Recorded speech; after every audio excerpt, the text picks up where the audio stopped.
Good evening and welcome to this meeting of the District Planning Committee. I'm Councillor Alan Law. I'm the chairman of the committee. Other members of the committee present tonight are Councillors Phil Barnett, Jeff Beck, who was to be here, but he can't make it the last minute. He hasn't passed his COVID test. Councillors Dennis Bennyworth, Councillor Graham Bridgman, Councillor Caroline Culver, Councillor Royce Longton, Councillor Ross McKinnon, Councillor Alan McCrow, Councillor Richard Sumner, and Councillor Tony Vickers. There's officers in attendance to advise and support the meeting, and they are to my right, Simon Till, Team Leader in Development Control, Masi Masawa, who will be doing the presentation, Senior Planning Officer, Paul Goddard. I haven't seen Paul. Paul, where are you? Is he online? Paul's online. Thank you.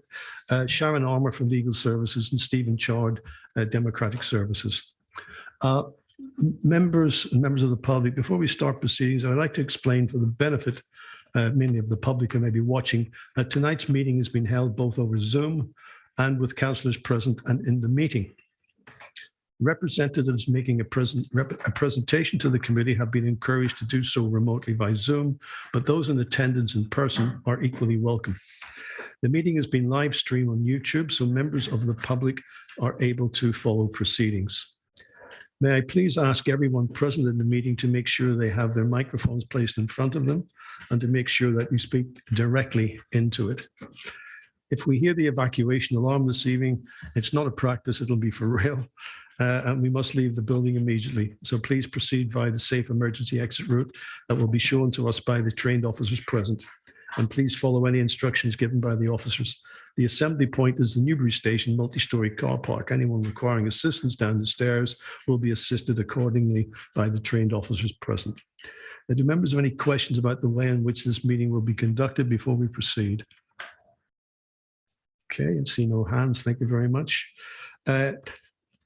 Can I ask the clerk, please, do we have any apologies?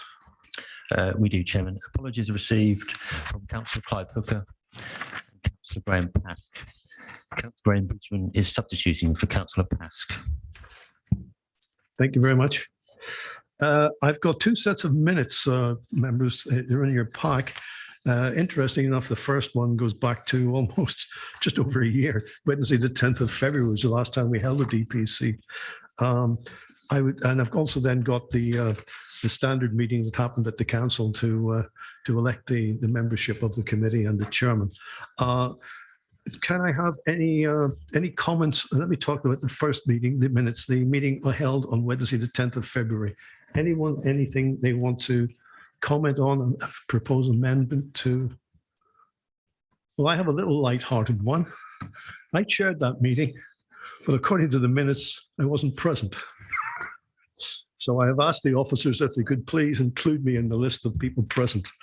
I take it to you all remember me being there and running the meeting, so it's too long ago. Yeah, it is, isn't it? Apart from that, can I have a proposal, please, to accept these minutes of the 10th of February? Someone want to give it to me? Caroline, thank you very much, Caroline, for proposing. Do I have a seconder? Just a show of hands, please. All to accept the minutes? Thank you very much. And just for the formality, the minutes of the District Planning Committee on Tuesday, the 4th of May, where it was resolved that I should be elected as chairman and that Councillor Bennyworth be elected as vice chairman. Can I have a proposal for that? Thank you, Tony. Seconder. Thank you, Royce. Okay, and we all have to vote on that. Take hands up. Thank you very much indeed. Okay. Chairman, if I may, I'll abstain from the first proposal, please. I wasn't present at that meeting. So. That's fine. That's fine. Chairman, for clarity, then I'm abstaining from both votes. Yes, I did. I did notice your hand didn't go up. Yes, that's fine. Thank you. Okay. So I'll sign the minutes when the meeting's over. This application's been referred to tonight's been referred to District Planning Committee, having previously been considered Western Area Planning, and some members of that committee are also members of this committee. So I'd like to confirm for the benefit of those watching this evening that councillors are not precluded from being a member of this planning committee simply because they have already considered the application previously in another form. So Or even that form could even be the area planning committee or a town or parish council where they considered the meeting. All provided, I'm sure it's correct, that they come to this meeting to consider the application afresh and with an open mind for the debate this evening. There are clear rules detailing the requirements for members to declare interests and that they may have, and guidance as to the conduct in planning meetings, which are set out in the Councillor's Code of Conduct and the Code of Conduct for Planning, both of which are located at Part 13 of the Constitution. So have we any declarations of interest, members? Please show hands. I've got Caroline, Councillor Culver. Thank you, Chairman. I've been lobbied by very many people on this application, as I suspect other members have been as well. But I will maintain an open mind and make my decision this evening based on the evidence and the debate. Thank you. Thank you. Chairman, Councillor Barnett. that statement you've just made, was that actually covering all of us that are members of parish councils and towns that already? Yes, I did. Okay. So yes, I won't need to declare it. I missed it first time round. I went back and said Yep. town and parish councils. Yes, Cheers. so you're covered in that. Tony. Well, I am covered by that, but I think because the town council has a well-known position on this matter, I should probably be predisposed, but not prejudicial. I will listen carefully to what he said tonight. So you say you're predisposed, but not predetermined. Is that what Exactly. I think that would be proper. Alan McCraw. Similar one to Caroline. I've been sent several emails on I this. think we all have. Yes, we've all been involved. Any other members? Any other declarations of interest? Fine. Thank you for that. Chairman, sorry, Sorry. Where's the Zoom hand? Oh yes, Councillor Bridgman. Well, all I can go to is Councillor Bridgman. Councillor Sumner, but I'll make a declaration. I think on behalf, I think Councillor Sumner has a similar declaration on his own behalf, but I'm going to make one, and I think Councillor McKinnon will join me in saying that we are both members of the executive, obviously, and neither of us, however, are the executive members in relation to this particular project, and we certainly will both, I think, be considering the application on its merits and on planning. For planning reasons. Fine. Thank you. I've also got. I now see Councillor Benjamin has got his hand up as well as the hands disappeared again. Where are we? I tell you what. Can you just put your hands up physically, please? Because this is. There seems to be the reaction to the hands going up seems to be very slow. Councillor Benjamin. Thank you, Chairman. Just to say, like Councillor Culver, I'd like to state that I've been lobbied on. Fine. Good. Yeah, just for clarity, Chairman. Yes, Richard. The same wording does apply for, as mentioned by Councillor Bridgman, to myself and to Councillor McKinnon. There's a being as members of the executive. Yeah. Yes, thank you very much. Okay. And when we do go to any votes tonight, I'm going to do a physically show of hands. It's where all I can see you all, it's all easier to do. Okay. Councillor Vickers. Chairman, I hope you don't mind me pointing out that for the benefit of members of the public who perhaps don't have a long memory, your own position as a former executive member of this council on personally involved in the decisions on the other sites that we may be referring to. It might be wise to just put that on the record, I think. No, I don't need to, Councillor. I have absolutely no interest. I've had no involvement in this particular application this evening. That's fine, as long as we're only talking Thank you, Chairman. Thank you, Councillor. I'll chair the meeting. Thank you. Could I have it minuted that I raised the subject, Chairman, please? I shall get that considered at the end of the meeting. Right, we go on to the application for tonight. Newby Rugby Club Football Ground, Monks Lane. And Massey, are you going to introduce us and take us through the presentation, please? Thank you, Mr. Chairman. I'll just share my screen. Good evening, everyone.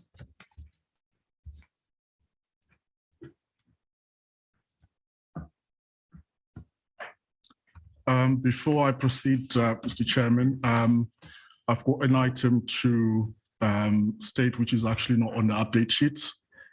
We received a legal representation requesting that the application before you tonight be deferred. The council has responded to that legal representation, rejecting the proposal, and the consideration is that there's no new material consideration that would be considered tonight, Mr. Chairman. Thank you, Massey. I'd appreciate if you just go straight into your presentation. Thank you. So members, we have an update sheet tonight, which includes additional information of clarity following some queries raised at the committee site visit. The points relate to a request by members to include the height of the existing floodlighting columns at the rugby club pitch. There was also a query regarding whether there's going to be a footpath link from Monks Lane into the site. This is secured, Mr. Chairman, by condition 8 in the report. We also received a query regarding how the biodiversity enhancements within the blue line will be secured. And that's also addressed within the update sheet. We've also added a clarification regarding paragraph 2.5 of the district committee report, providing a breakdown of the 332 total parking spaces made available for the facility. Since the publication of the committee report, we've received one consultation response from the Highway Authority that's requesting additional information regarding the location and number of staff parking spaces during construction. This requirement is secured by bullet point B within condition 20 of the report, which is the construction method statement. Members, we've received 2 additional representations since the committee report was published. The points raised are repeating points previously raised on the application, and all the points are considered in the report. As such, there are no amendments to the schedule of conditions within the report, and the recommendation remains the same, that of approval, subject to conditions that are listed. Members, this application seeks full planning permission for construction of a new 3G artificial grass pitch, a single-story sports pavilion with changing rooms, facilities, community function room. The proposal also includes installation of floodlighting, associated parking, fencing, storage areas, and spectator seating. The community facility will be available for rugby training, football training and matches and other sports activities. Objections were received from Greenham Parish Council and Newbury Town Council, and the representations are listed in the reports. There are no other objections from statutory or technical consultees, and conditions are as recommended within the report. Members, the application was initially called in by the ward member to the Western Area Planning Committee to review the parking allocation for the new use. It was recommended for approval, and it has been referred to the District Planning Committee by the Planning Management due to significant district-wide public interest. A summary of the representations received are on section 4 of the Western Area Planning Committee and included in the district committee report. As indicated, members, the application is recommended by officers for approval, subject to the schedule of conditions. The site is located south of Monks Lane, accessed from eastern side of the access road, which is currently home of Newbury Rugby Football Club. The site also includes David Lloyd Fitness Centre, Wash Common Pharmacy, the Falklands Grange Care Home, and a GP surgery. I think you can just make the buildings here on the plan. So we've got the Newbury Rugby Club here and the rugby club pitch. The proposed pavilion building will consist of approximately 400 square meters of internal floor space and will measure 34.5 meters in length by 12.9 meters in width, with an approximate height of 4.4 meters in height to the roof ridge height. The proposed pavilion will consist of 4 changing rooms, a medical room, officials' rooms, plant room, WCs, a boardroom, kitchen servery, and sitting area.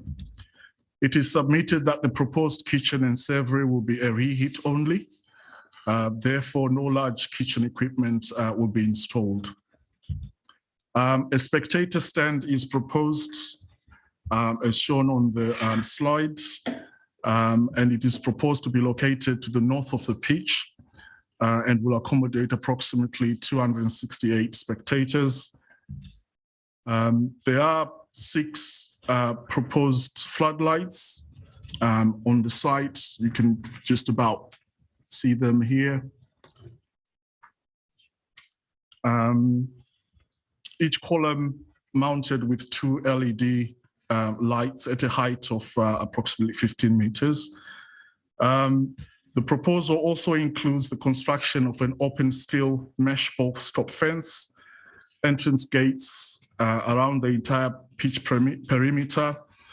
The fencing will be constructed with a height of approximately 4.5 meters above ground level, and approximately 1.83 meters of the fence section will be covered to prevent public viewing matches from outside. As you can see from the slides, it also includes 1.83 meters of a double-clad acoustic barrier to the north of the site.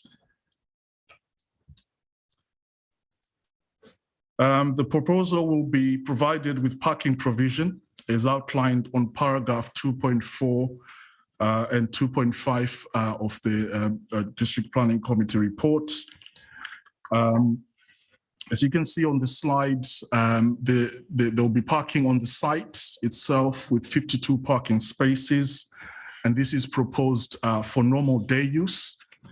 So that includes training or other uses of the facility.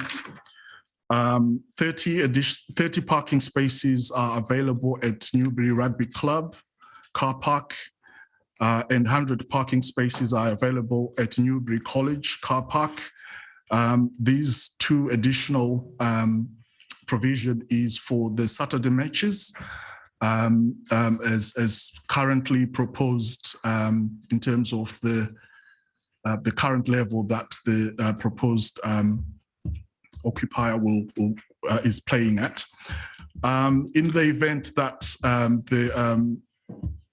there's promotion up to step 4, additional 100 parking spaces at Newbury Rugby Club will be made available, and also additional 50 parking spaces at Newbury College, and that will give a total of 332 spaces.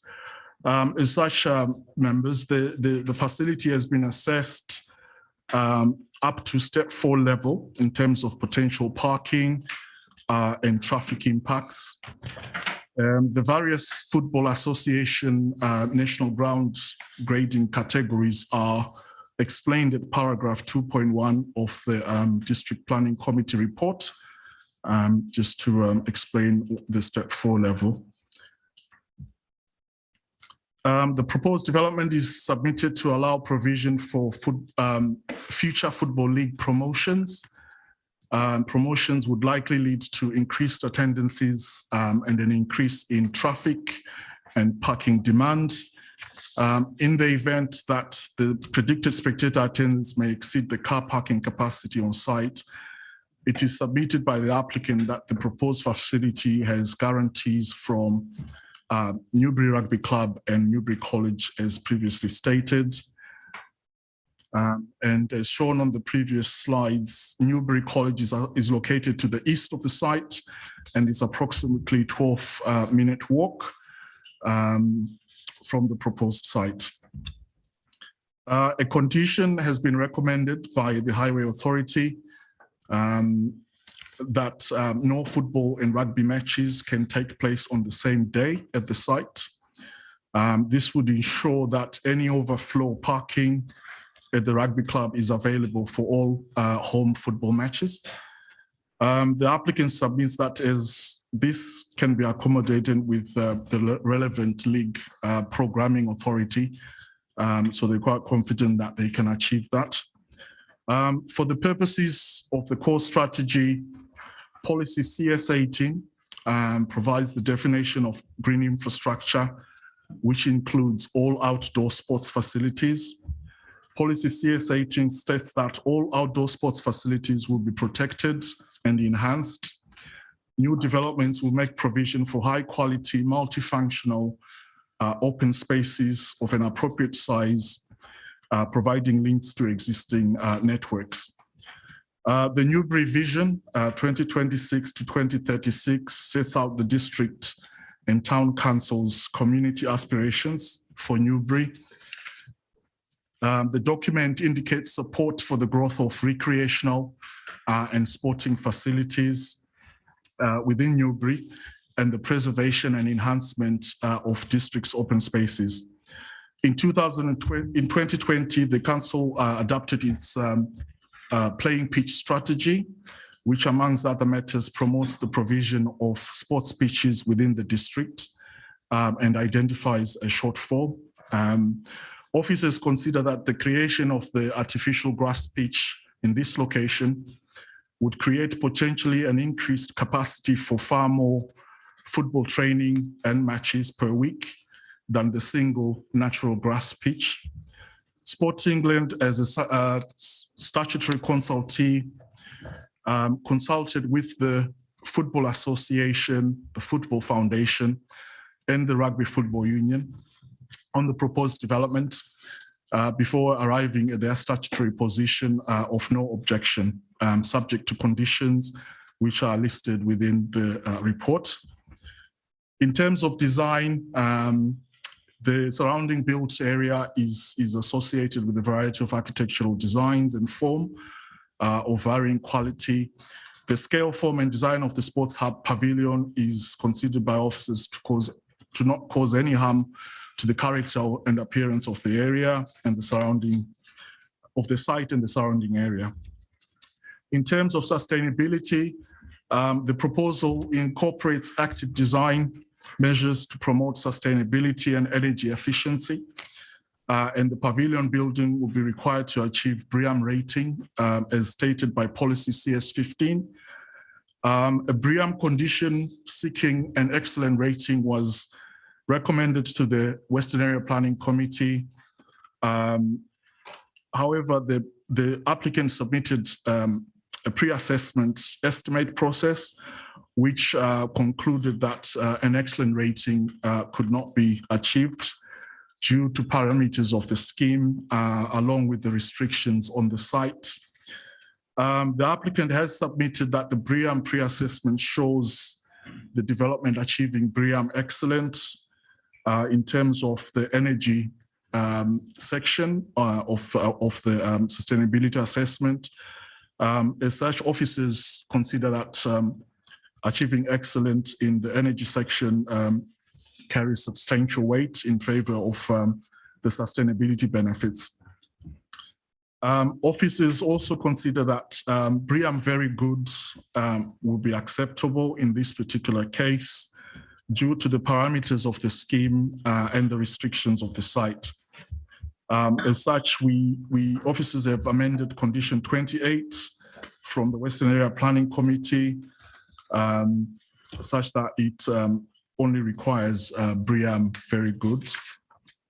Biodiversity enhancements have been reviewed by the council psychologist and are secured as part of the proposal as shown on the slide, and will be managed through a landscape environmental management plan secured as condition 12 of the report. The council's environmental health officer has reviewed the amended noise impact assessment and has concluded that based on the technical assessment within the report, there are no significant impacts on neighboring amenity in terms of noise from traffic and spectators. They've also reviewed the lighting plan and considered that the design is acceptable and there will be no detrimental impacts in terms of light pollution to residential amenity. I will now just quickly go through some of the site photographs just to present the site. So this is a view at the access looking east on Monks Lane.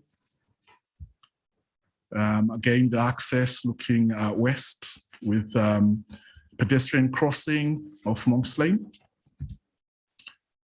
This is the view of the proposed site and the existing gate and trees. It was previously used as an overflow car park for the rugby club.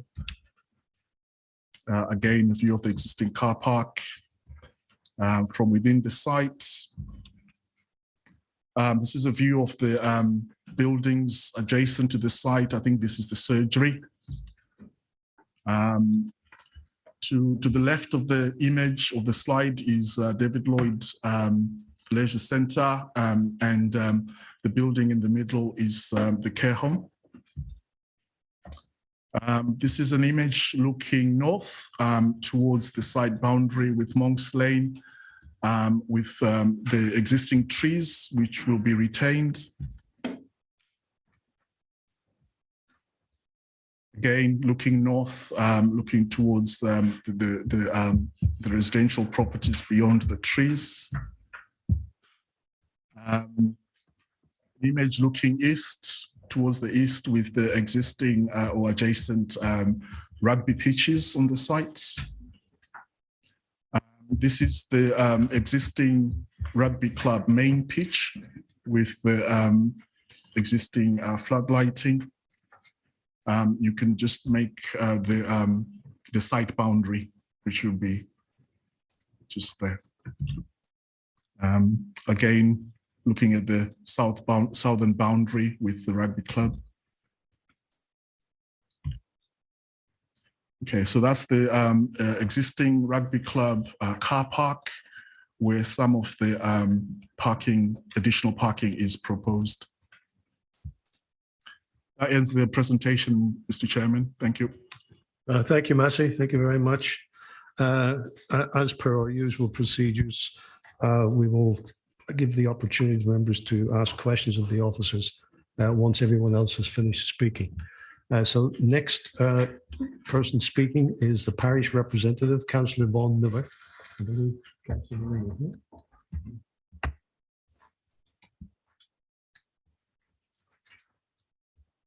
Councillor Miller, you have a maximum of 5 minutes to make your presentation. Do you wish to have a little nudge with about 30 seconds to go, or are you happy to? I'm happy to keep going. Fine, thank you. I will stop you exactly after 5. Okay. Okay. Yeah, go ahead. Okay, firstly, I'd like to say is that the various planning committee members of all parties apply themselves with diligence and integrity when dealing with private outside planning applications. However, having witnessed in person the numerous planning and OSMC meetings around the Faraday Road Football Stadium and the Sports Hub, I have to raise a couple of serious questions on 2 matters: predetermination and the credibility and reputation of this council. Due to the limited time I'm allowed to speak, I cannot expand more on these, so we'll go on to the town council objections. The application is for a standalone site, but the site's justification was for a replacement for the Faraday Road site. There can be no doubt that the design and cost of this planning application and the subsequent build is to absolutely deliver a replacement for the Faraday Road Football Stadium. The exec report to approve the funds to build the hub stated 7 times that this investment is to meet priority 1 of the playing pitch strategy, and that, as we all know, is to replace the Faraday Road Football Stadium. Point 1.6 in the officer's report says, the council's playing pitch strategy also includes a specific objective of providing a future replacement football facility for the Faraday Road Stadium. And then it goes on, for the avoidance of doubt, there's no formal link between the current application and any separate development plans or planning applications that may emerge in the future in relation to the Faraday Road Stadium, London Road Stadium, Industrial Estate, or its replacement.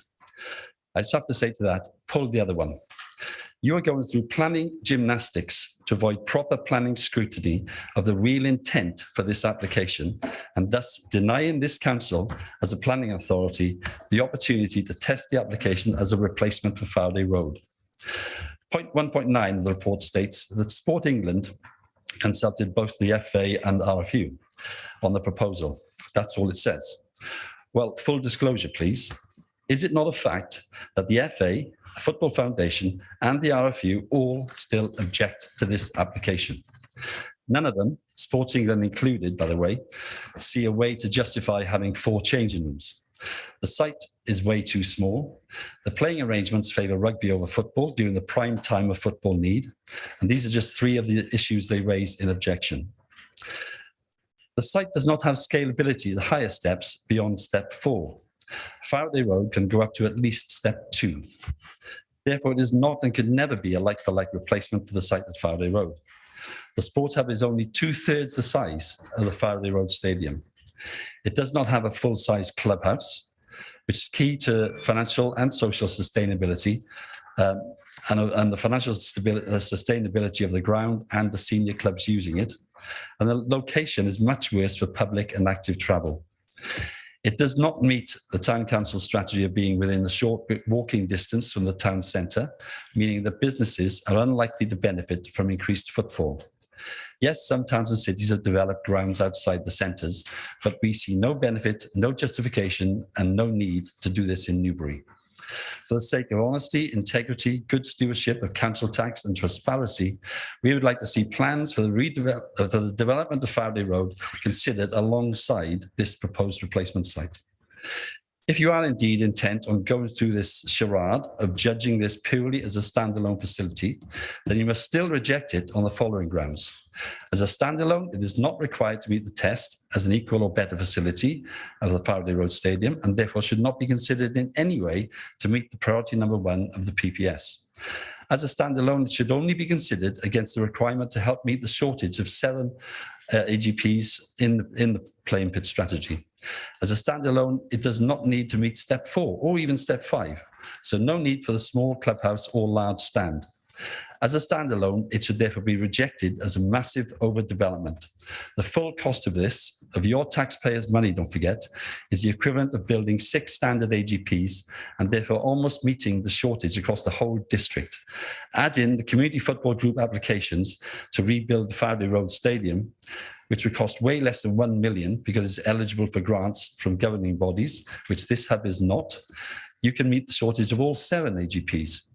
Finally, we request that you stop trying to deceive the public, reject this application and bring it back for approval as a replacement for Faraday Road Stadium, or change the application and bring it forward purely as an AGP, contributing to meet 1 of the 7 AGPs required in the PPS.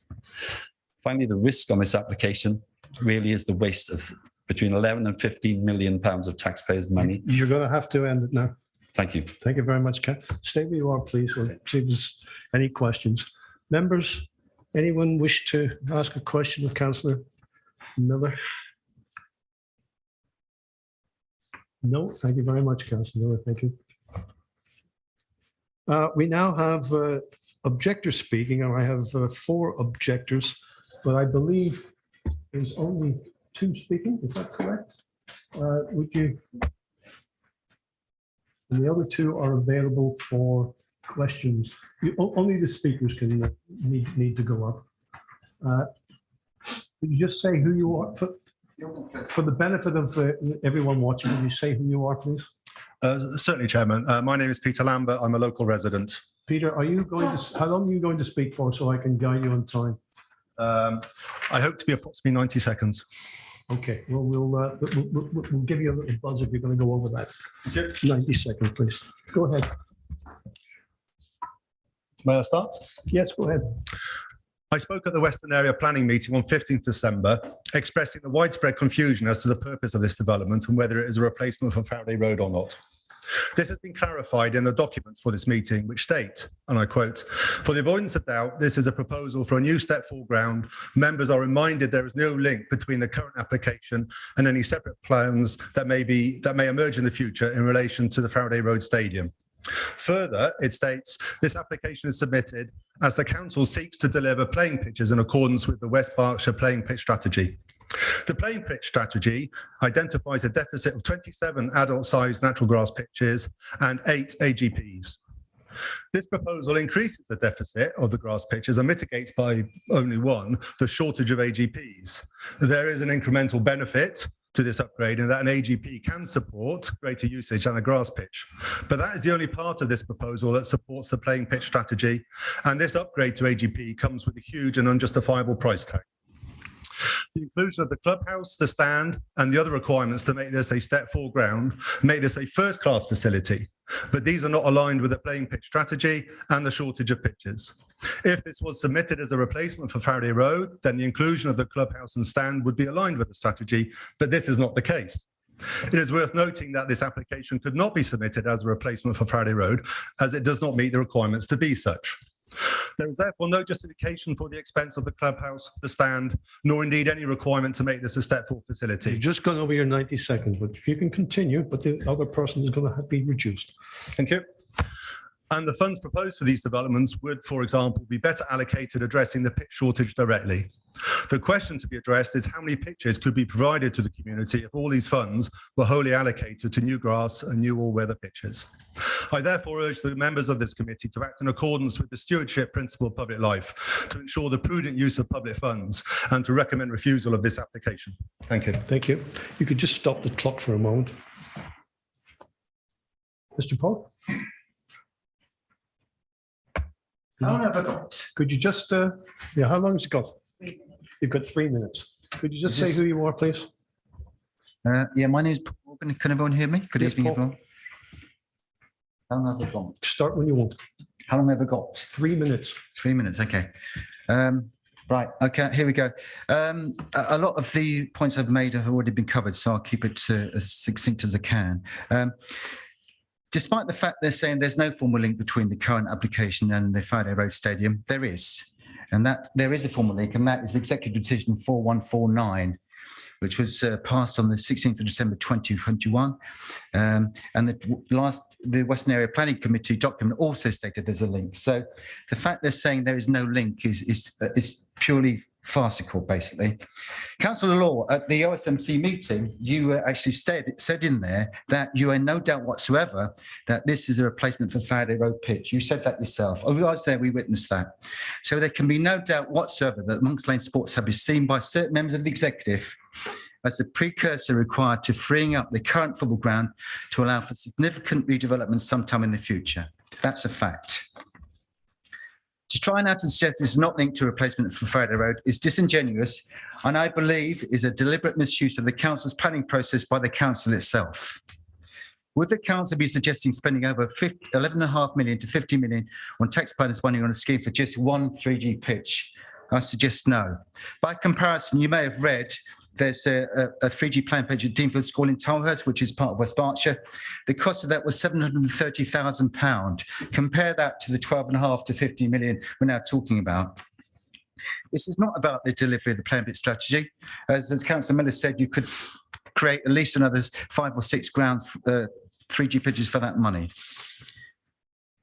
Maisie mentioned about the Sport England, spoke to the Football Foundation and the FA and the RFU, and they said deliberately, they said they still object to this, guys. Please do not ignore that point. The chosen site is far too small. You can see it on the slides that Maisie's put up. It's far too small. You've got one side with a bank on it and one side that can't get behind it. How you can actually get 1,300 spectators in there, I do not believe that will ever happen, right? By comparison, the Monks Lane ground is 8,000 square metres. Faraday Road is 11,500 square metres, and Hungerford is 9,700 square metres. I'm getting to my summary of my proposal. The planning application is incorrectly submitted. It should be withdrawn and resubmitted, ideally along with the council's outline application for the Faraday Road football ground. Sport England has suggested on many occasions that a co-joined planning applications are made. This is a sensible suggestion that this would allow the planners and the public to review, consider and compare Monks Lane, NCFG's planning application, which has been approved, by the way, and the council's own proposal to build flats on the football ground to be properly and robustly considered alongside each other. That's what you should be doing, guys. Yeah. You need to wrap up with about 10 seconds. This would go a long way to correcting the governance mess that the council now finds itself in, and will go some way to restoring confidence in the planning system. One final point. No, I'm sorry. Okay. I'm sorry. Thank you. We're being very strict to the rules of procedure this evening. I was remiss, I think, in not calling out the names of the other people here. Oh, Alan, They're available for questions, and that is Mr. Alan Pierce and Mr. Tim Pollard, as well as Mr. Morgan and Mr. Lambert. Now, before I ask questions of the speakers, I'd just like to clarify something, because you mentioned a quote from my good self. That's correct. Yes, I wish the quote had been accurate. The major word called intended. I used the word intended, that I have a full belief that the council's strategy intends to have this particular application used as a replacement. You said there's no doubt whatsoever in your mind. No doubt in my mind. I've got it written down. Excuse me, don't argue with me. Well, I can argue with you. Who do you think you are? Yeah. You're making Well, I'm the chairman of this meeting who can actually expel you from this room. Okay. Okay, so just let me finish, please. I made the point, because I'm making the point again tonight. I personally, because I have been sitting in council meetings, I've read papers, etc., etc. It is the intention of this council that this will be a replacement, but that does not necessarily mean it's actually going to happen. There's other things that have to happen before that, and that's what I said, and I want to go on the record as that. Okay, that's semantics. Now, it's very much not semantics. It is semantics. Can we any questions of any of the? Phil, your hand up first, please. Through you, Chairman, can I just have clarification from you, Mr. Morgan? I might have misinterpreted or misheard you, but please, apologies if I did. You mentioned about the 11.5 million, and then you talked about 50 million. And I think you did mention something about how many pitches that could include. Yes. And I couldn't quite catch what you said. How many did you refer to? It could have been. I think for the spend of the £15 million, which is going to be more than that, by the way. And I have submitted evidence to this to the chief executive, and I'm quite happy to share the figures with anyone who's interested in it. But in answer to your question, I've mentioned the Deanfield School there, £730,000 for a 3G facility there. Yeah. Times that by, let's say, 7, we're still looking at under sort of £6 million. Plus, of course, the Faraday Road football ground. Our application has gone forward. All we're asking for from this council is £600,000. Yeah. So what I'm saying is you can get the 7 3G pitches and Faraday Road for that sum of money that you are planning to invest. Our money you're planning to invest on one single pitch, which you're only doing it because you think it will get you to build flats on the existing Faraday Road ground. As simple as that. I've got the evidence. I'm happy to share that with anyone who's interested, guys. To answer the question directly, I think at 750,000, you get 20 AGPs from 15 million. Thank you. Yeah. I've got Councillor Culver. Carla. Yes, okay, but go ahead. You go ahead. Yeah, okay, thank you, Jen. Thank you, gentlemen, for coming along this evening. You mentioned about Sport England's opposition, but they did submit something, I believe, in November that dealt with a number of their previous objections. Whilst 1.9 of tonight's papers just mentions one particular objective, there were quite a few grounds for objection mentioned in the Western area paperwork that we had before. So could you say exactly what it is that you think Sport England still object to, even though they accepted some of the elements back in November? Well, let me try and answer that very, very swiftly for you. Sport England, as we know, is a statutory consultee, and they consult with the football governing bodies such as the FA and Football Federation and the RFU. So Sport England withdrew their objection on the original planning application because they said it was submitted as a standalone planning application, not as a replacement for Faraday Road. That's the only reason they withdrew their planning application. Whereas, as I mentioned, as Councillor Miller mentioned earlier, the Football Foundation, the FA and the RFU still maintain their holding objection on this planning application. Yeah. Sporting withdrew theirs because they said, you know, if it's a standalone application, that's why they withdrew it. But the FA, Football Foundation, RFU still hold holding objections in place. So let's be 100% clear on that. Does that answer your question? Yeah, Chairman, if you could be a bit more specific about what their objections are. Okay, right. Thank The you. objections are certainly from the it's from the FA Football Foundation. Two, one is the overall design of the scheme, yeah, which is a four changing room facility, and it's very, very expensive. Point number two is the business plan. What they're saying, quite rightly, is that it's unsustainable business plan because it relies on a subsidy from this council to the tune of about £250,000 a year. That's why you get to this sort of ridiculous amount of money, about £9 million over a 40-year period, that we as council taxpayers are subsidising this facility for. It's not sustainable. I think you've made But the I'm just point. saying it's not. I'm going later on to. So the other- Excuse me. I think you've made the point. I'm going to. The point's been very well made, by the way. I think I'm going to ask the officer later on to comment on the relevancy of this particular part of the debate about Sports England. So I've got Councillor McKinnon, Ross. Thanks, Chairman, and thanks to Councillor Culver for offering to let me go first. That's much appreciated. Mr. Morgan, Yeah. I've got probably one or two questions for you on your figures. Sure. I'm a wee bit confused here. You started off by saying that the cost of the project would be 11.5 to 15 million. Correct, yeah. Shortly afterwards, you mentioned 12.5 to 15. And I think in one of your answers to Councillor Barnett, you said it's now more than 15. Okay. Can I ask which one it is? Yeah, sure. Let me help you out.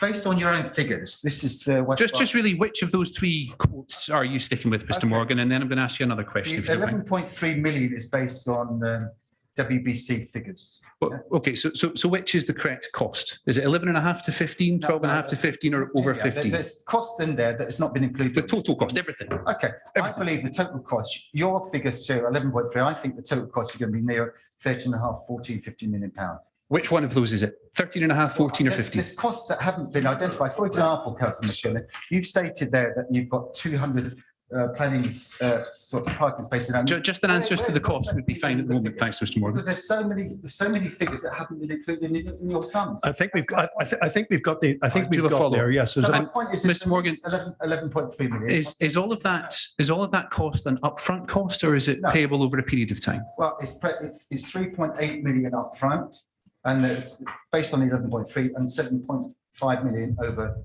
the period of the contract. And what is that period, Mr. Morgan? 40 years. 40 years. Mhm. So let's say 15 million. Let's be generous to you there that it's going to be 15 million over 40 years. Yeah. Do you know what the council's revenue budget is over 40 years, Mr. Morgan? Do I know what it is? I don't know, but what's the point? I'll tell you. It's 5.6 billion pounds. The point is, it's not very good value for money, is it? It's a Well, total waste of money. do you know what percentage 15 million is of 5.6 billion, Mr. Morgan? Why is that relevant to the point? It's 0.17%. Excuse me. I'm only going to have one person speaking at a time, and I really will ask people to leave. So let's have a little bit of decorum. Questions asked, questions answered. And I may take my privilege to cut short long questions or long answers. Okay. I think the question has been answered. And then I'm going to be again asking you, Massey, I'm not sure how relevant a budget discussion is to a planning application. Because we all have sat through many planning applications, and we never know what the applicant is even thinking about in terms of costs. So from a planning perspective, I will be coming to you to ask your professional opinion, either yourself or the professional opinion, on the relevancy of the budget. I've got Councillor Vickers, your hand is now down again. Did you take it down? I took it down because in fact, I needed clarification.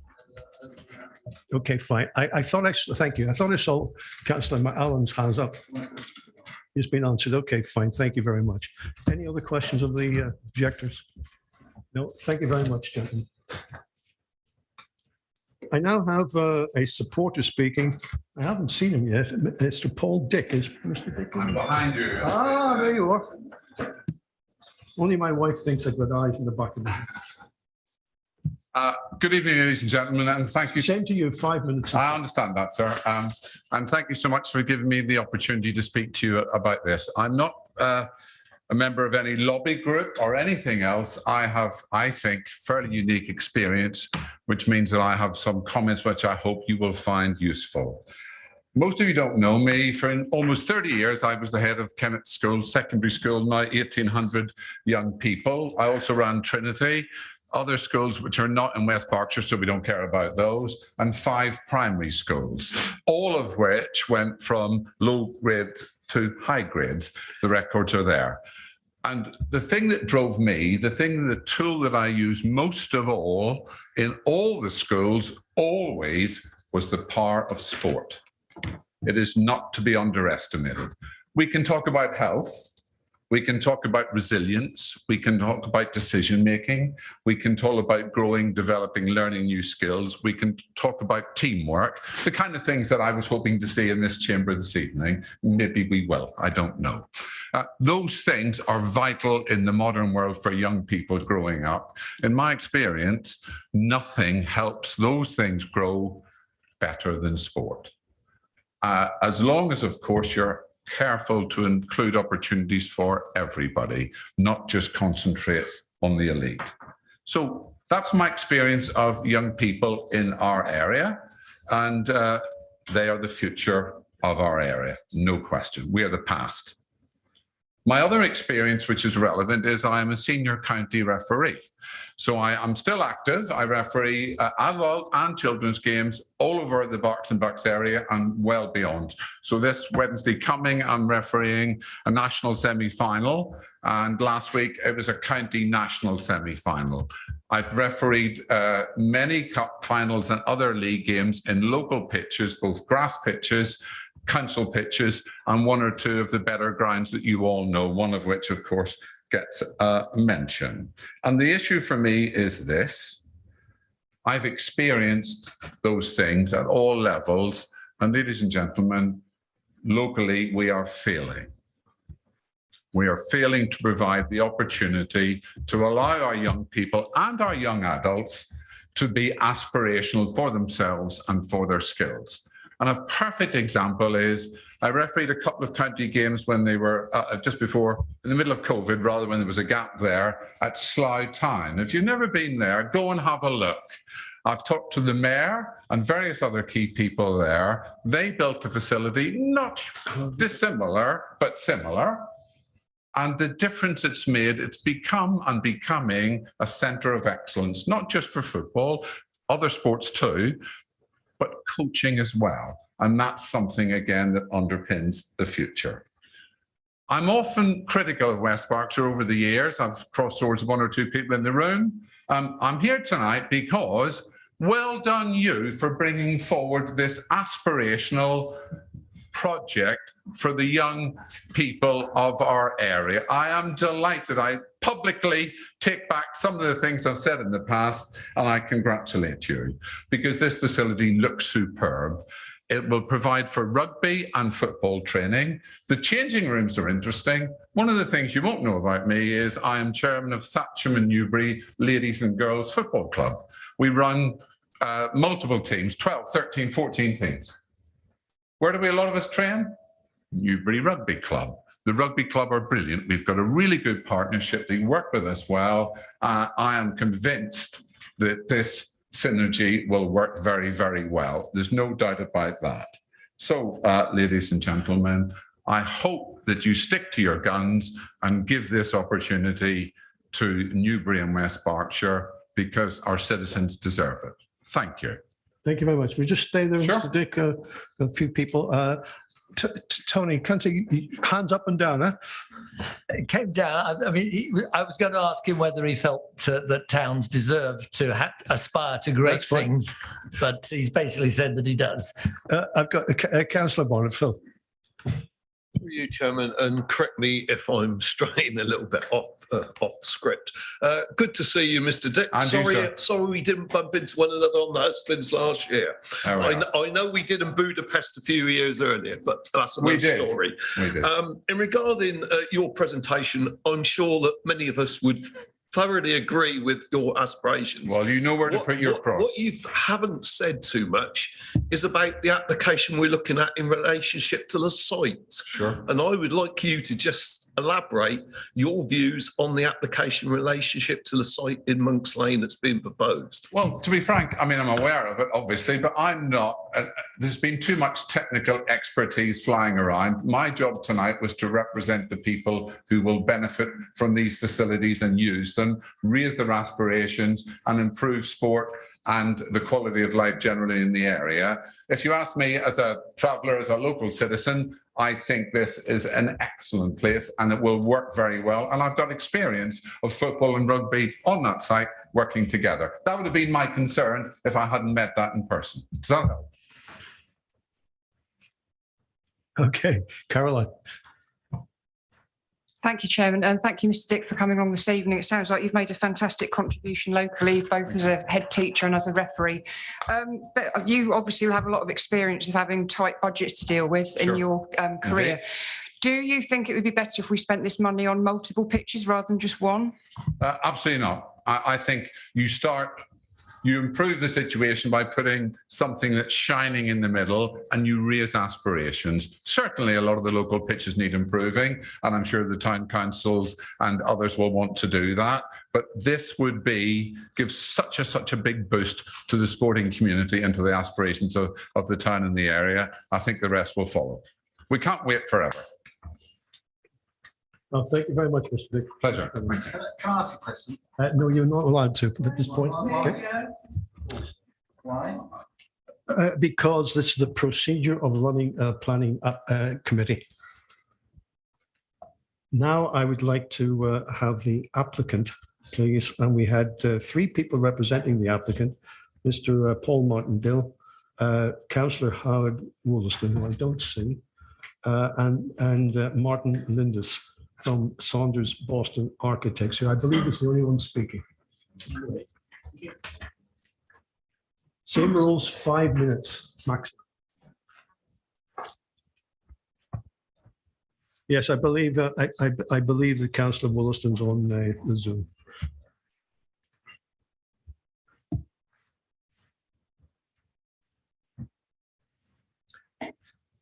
Okay, thank you, Chairman and members of the Planning Committee. I'm Martin Lindis, Saunders Boston Architects, representing the Council and Alliance Leisure with the development. I'm lucky enough to design facilities like this all across the country. And what I would say is that it's a very difficult and challenging prospect with schemes like this. You're very lucky that you have a council here with the foresight and the financial commitment to make sure that there is an all-weather and all-year-round development going ahead in Newbury and the surrounding area. The scheme itself is a full-size artificial turf pitch that is floodlit. There's spectator provision for it. There's a new clubhouse.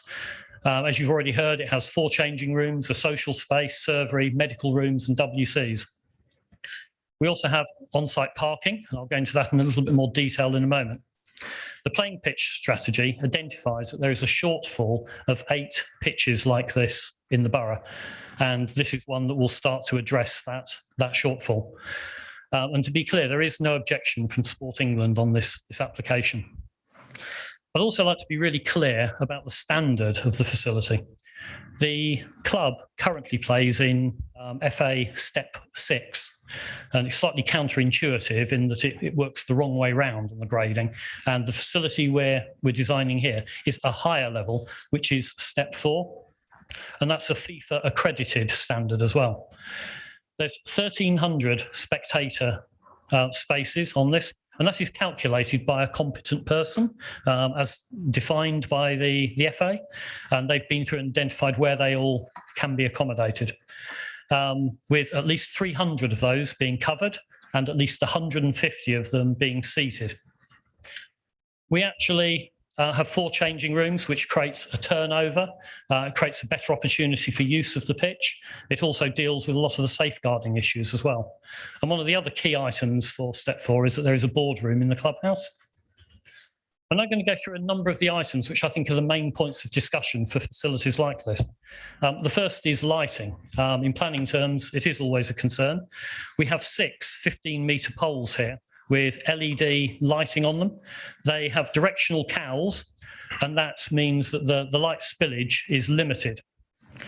And to give you an example, 15 metres from that light source going out from the pitch, the lighting level is 2 lux. And to put that in perspective, 2 lux is the equivalent of moonlight if you're standing out on a dark street. So the spillage is very controlled and limited. The lighting around the parking and also the building is low level, so that we're not causing any impact on either the ecology or local residents.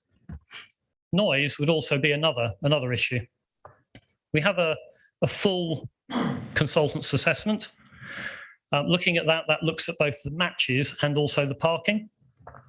We have acceptable noise levels for the surrounding buildings, the care home, all of those that are adjacent to the facility. On the fencing itself, we've also integrated neoprene washers so that when there's an impact with any balls, it reduces any rattling and further noise coming from them. There is no objection from the environmental health.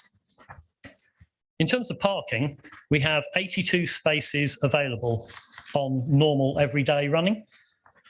52 of those are on site and 30 of those are in the adjacent rugby club. 2 of those spaces are accessible for people who are blue badge holders, and 4 of those are for electric vehicles and have subsequent charging points. On match days, there is a traffic management plan that comes into play, and that lifts the total number to 332, with 130 at the rugby club, 150 at the nearby college. And as you've heard, major matches between rugby and football are not played on the same day. There is now no objection from highways. In terms of sustainability, which is a very big council agenda and one for anyone, we're not using any fossil fuels in this building. It's all electric. We're using heat pumps. We have low flow showers, LED lighting. The surfaces around the pitch and the parking are permeable. We have a SUDS drainage attenuation scheme. And I mentioned the 4 EV charging points. In conclusion, this is a really well thought out scheme in a really good location with other associated sport, and something that will actually do the community of Newbury and the surrounding area very well. Thank you, Chairman. Oh, I was just about to say, you've had your 5. Thank you very much. Well timed. I've got a couple of members' hands up. Councillor Bridgman, you were first. You were Yes, thank you, Chairman. Ask a question. In fact, I have 4, if I may. These would have possibly been questions to officers, but since we have the architect and their plans in front of us, they're sort of on the plans. First one relates to the question that's been raised previously about the size of the facility and its adequacy to reach step 4 should the club fulfill its aspirations. So I recall at the site visit that you had a plan which showed position of spectators and numbers of spectators. So I just want to clarify what you say in response to the argument that it isn't big enough to make step 4. Okay, thank you very much. I'm just going to call up the my plan with that information on. All right, so if you're looking at a step 4 facility, that needs a minimum of 1,300 spaces for spectators at ground grading D. At ground grading E, that's 1,000. In our proposal, we have 1,300, so we are meeting that minimum grade D, which is the higher standard. When we look at spaces that are covered for spectators, the requirement for the higher level 4 is 300. We actually have 318, so we are exceeding that marginally. When we look at seated capacity, again, for that higher level 4 standard, it's 150, and we have 268. The other spectators are separated around the perimeter of the pitch. It takes what is deemed a competent person, that's someone who's confirmed as that by the FA, to do that calculation. And SSL, who are the pitch specialists, have been through and completed that and have identified where all those spectators can be accommodated to meet that 1,300 number. Thank you, Chairman. Next, if I may. Okay, you said you had 4, did you? I did. Can you stick another one in? Just make it 2 for the moment, because I've got 4 other councillors. Of course. I'll come back to you then. Of course, Chairman. Let's move to the proposal for a footpath. At the site visit, there was a question, and I was looking at I think it was Mass's 4th document, which was a proposed site plan, which showed a sort of high-level plan. And when we looked at the site visit, there was a question as to whether or not the pavement that runs along Monk's Lane and turns the corner and then sort of ends and is then scrub effectively beside the fence of the existing site could be tarmac insert to make it into a proper footway into the site. Is that what is meant by footpath, or is the footpath something else?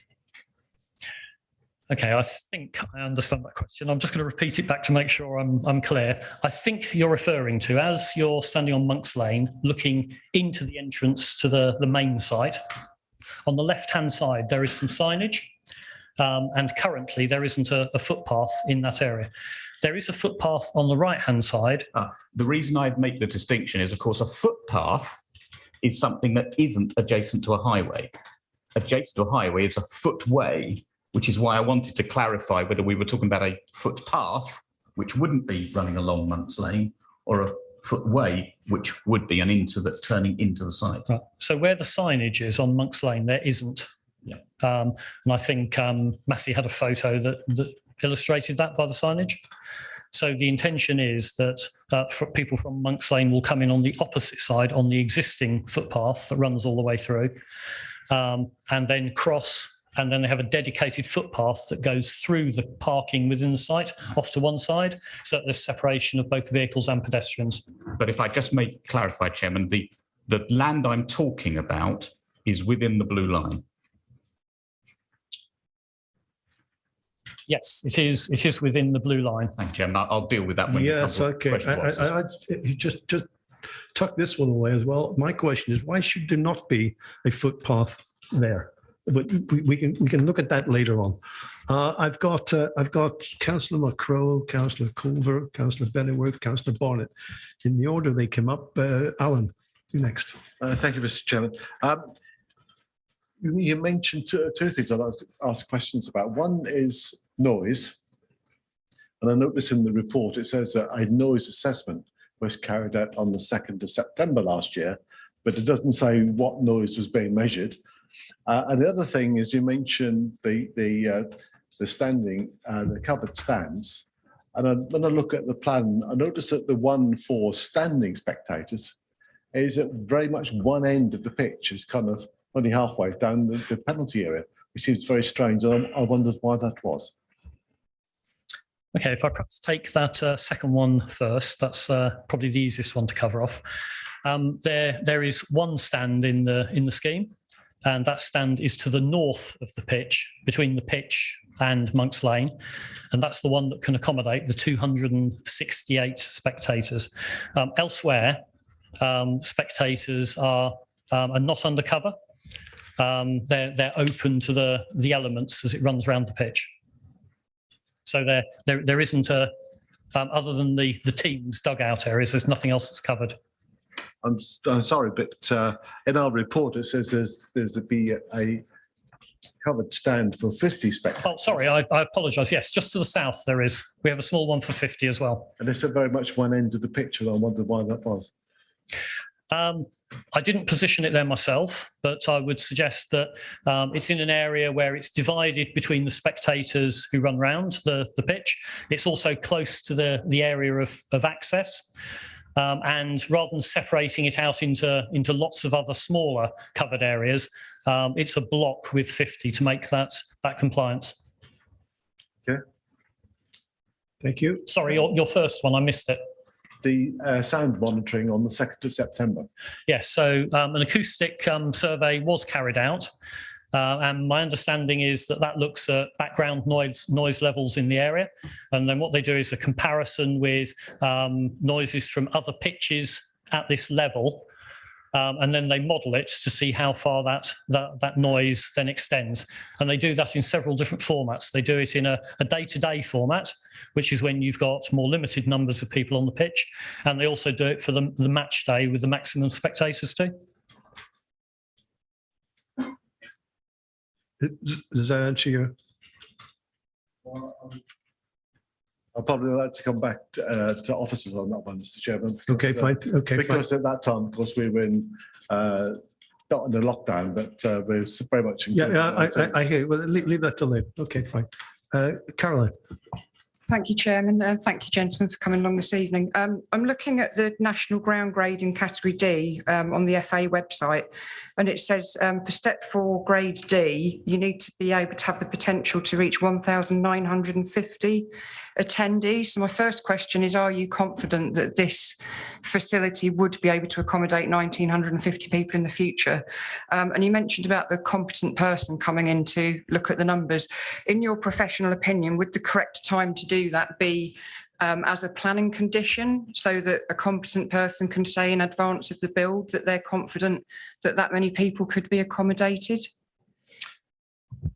So a competent person has been through and carried out that assessment. And there is a plan that actually identifies where all of those people can go. So that has been done at this stage. And I think it's been done really to overcome the very question of, is it possible to accommodate that number of people? Probably in most meetings like this, it probably wouldn't be something that would be raised. I think it would probably be accepted, but it's obviously a large issue. We meet the minimum of the ground grading D standard, which is 1,300, and we meet everything that is in ground grading E, allowing it to go on to D. So the maximum number is 1,300. But you need the potential to get to 1950. So are you confident you can do that? No, we can't. You can't? Okay, thank you. Okay. Councillor Benjamin. Dennis. Thank you, Chairman. Gentlemen, thank you for your presentation. Could you please expand on floodlights and their impact, please? Yeah, certainly. Floodlighting is one of those things that has come on massively in recent years. We have 6 15-metre stands on this, which is a pretty common arrangement for a pitch of this size. They will then have LED lighting, so very compact. They're hooded and cowled, so they're directional. You do get a glow from the facility, despite the directional element of it. But as I said, what's really important is looking at a light spillage diagram. One has been submitted as part of the application, and a lighting assessment was carried out. And one of the key elements is when you're 15 metres from those lampstands. And if you've had a look at the assessment, it has a series of outer rings that run around it, rather like contour lines. And when you get to that 15-metre mark, we are at 2 lux, which, as I said, is the equivalent of moonlight. From a distance, you still see a glow of the facility, but the lighting levels drop considerably at 15 metres. When we look at that in the context of the site, it means that we are around about 2 lux when we get to the edge of the road, roughly on Monks Lane, and the road coming into the site. So beyond that, we're no more than 2 lux. Is that sufficient? That's helpful. Thank you very much. Thank you very much. Phil, Councillor Bonnet. Thank you, Chairman. In regarding the building next door, i.e. the doctor's surgery and the pharmacy, that is a very restricted car park. Regularly, it's overflowing, and patients, and I've got to declare I'm obviously one of that pharmacy and the doctor's surgery, one has to use the car park at the rugby club, which is quite some way away. the car park which you're proposing, the 52 places, is that going to be open permanently? That's a very good question, which I will try to answer. I would envisage that it is open permanently. It is a car park that is designed for the use of the football club in that location, but it should be open permanently. I don't believe we have any restrictions on gates or anything with it. Did you mean football club or did you mean rugby club? Sorry, all the users of the pavilion actually is what I really mean. Okay.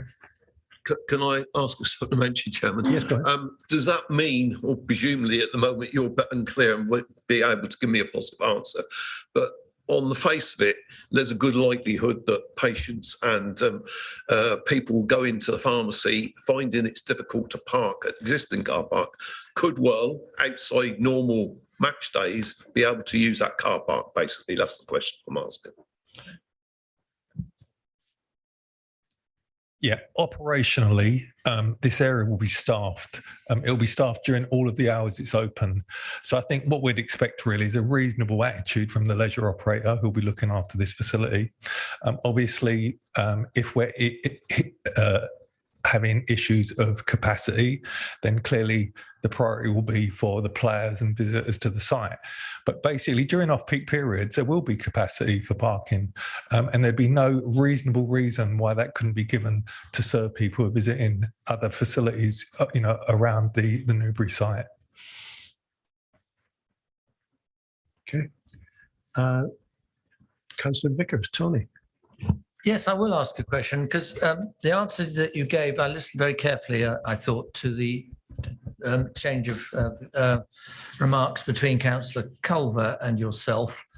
And it seemed to be saying that you agree that the ground we're looking at here is not capable of meeting the capacity requirements of step 4. Is that correct? Because the reports that's minuted in the minutes of Western Area Planning Committee said that the facility had been designed to meet step 4, but you're saying it hasn't got that capacity to do so. Is that right? No, I'm not saying that. Within step 4, there are 2 different grading standards. There is grade E, and I think what you're referring to is the number of spectators. Yes. So grade E requires up to 1,000 spectators. So we meet that fully. Grade D, which is the highest standard, requires a minimum of 1,300. And that can then be extended up to 1,950. And I think just to put that in perspective, the highest levels attained at step 4 was Bedford Town. This was from the pre-COVID figures, and their high figure was 715 and the average was 410. So there is currently some mismatch between the standards and the numbers that are attending at that level. But let's just be clear on that question. The question was, is this designed for step 4? And your answer is? Yes. Thank you. Okay, I've got to go back to Councillor Bridgman. Thank you, Chairman. On the site plan I referred to earlier about footway, we have the contour lines showing the drop from this higher level down to the rugby pitch below, closer to the rugby club building.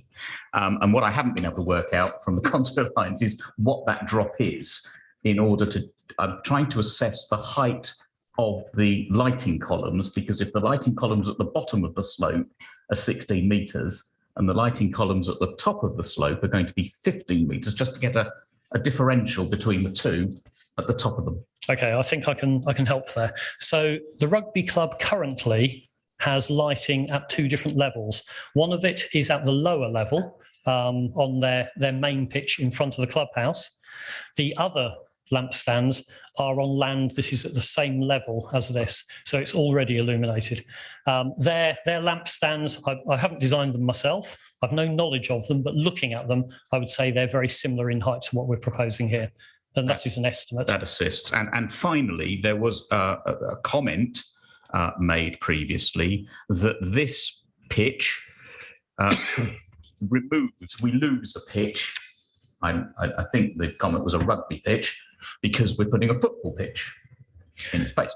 And my recollection again, this is where I like clarification from the site visit, was that this bit of land is actually used for mini pitches, which are going to be then moved by the rugby club somewhere else. So they're not lost.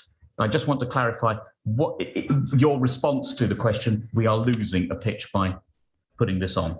Okay. Yes, that's not quite accurate. Basically, we are putting the artificial grass pitch onto an existing grass pitch, not junior pitches.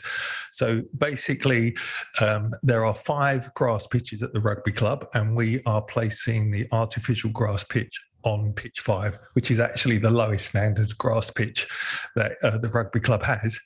The replacement that we have to find then is for the grass pitch on which the artificial grass pitch is going. So it's a current training facility for rugby, and we are going through the process of identifying an alternative location for an additional grass pitch within West Berkshire within 20 minutes of the rugby club. Thank you, Jim. Okay. Tony, you've still got a hand up, or is that's an old one, is it? Okay, that's fine. Okay. Mr. Mendes, thank you very much indeed for bringing us back into real planning issues tonight, and a good set of questions around to that. And thank you very much. Thank you very much. So I now turn to the ward members. We've got 3 ward members: Councillor Marsh, Councillor Abs, and Councillor Vickers. I believe I'm waiving my right to speak as a ward member. I was just about to ask. So who's speaking? Is 1 or 2? Both of you?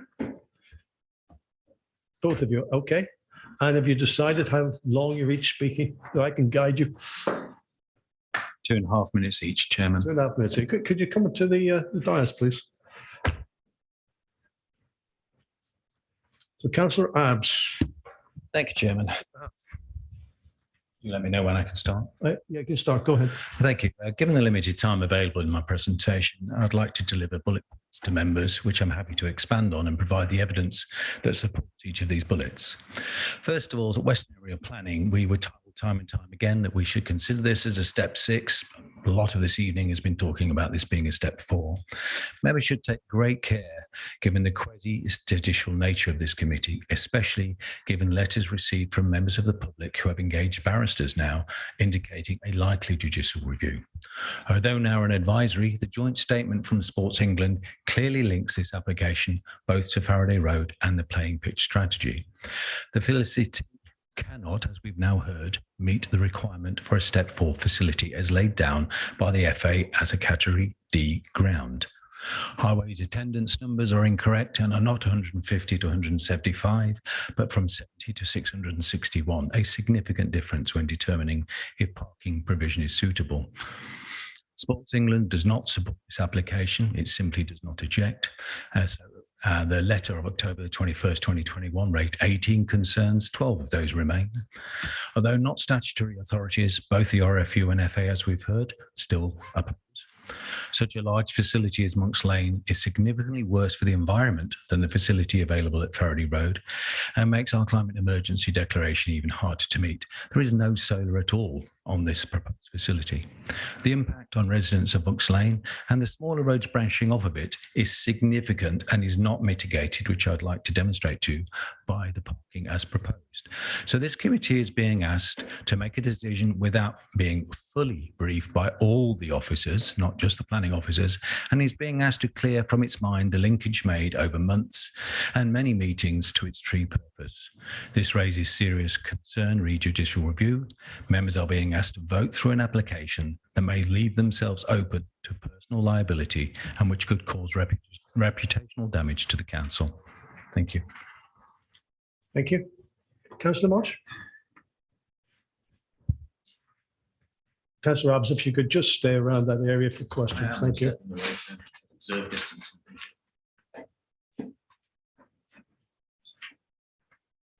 Thank you, Mr. Chairman. Ready? Yes, go ahead. Well, members of the committee will, I hope, have noted the many comments on the portal from concerned local residents, some of which were eloquently expressed by Mr. Lambert earlier.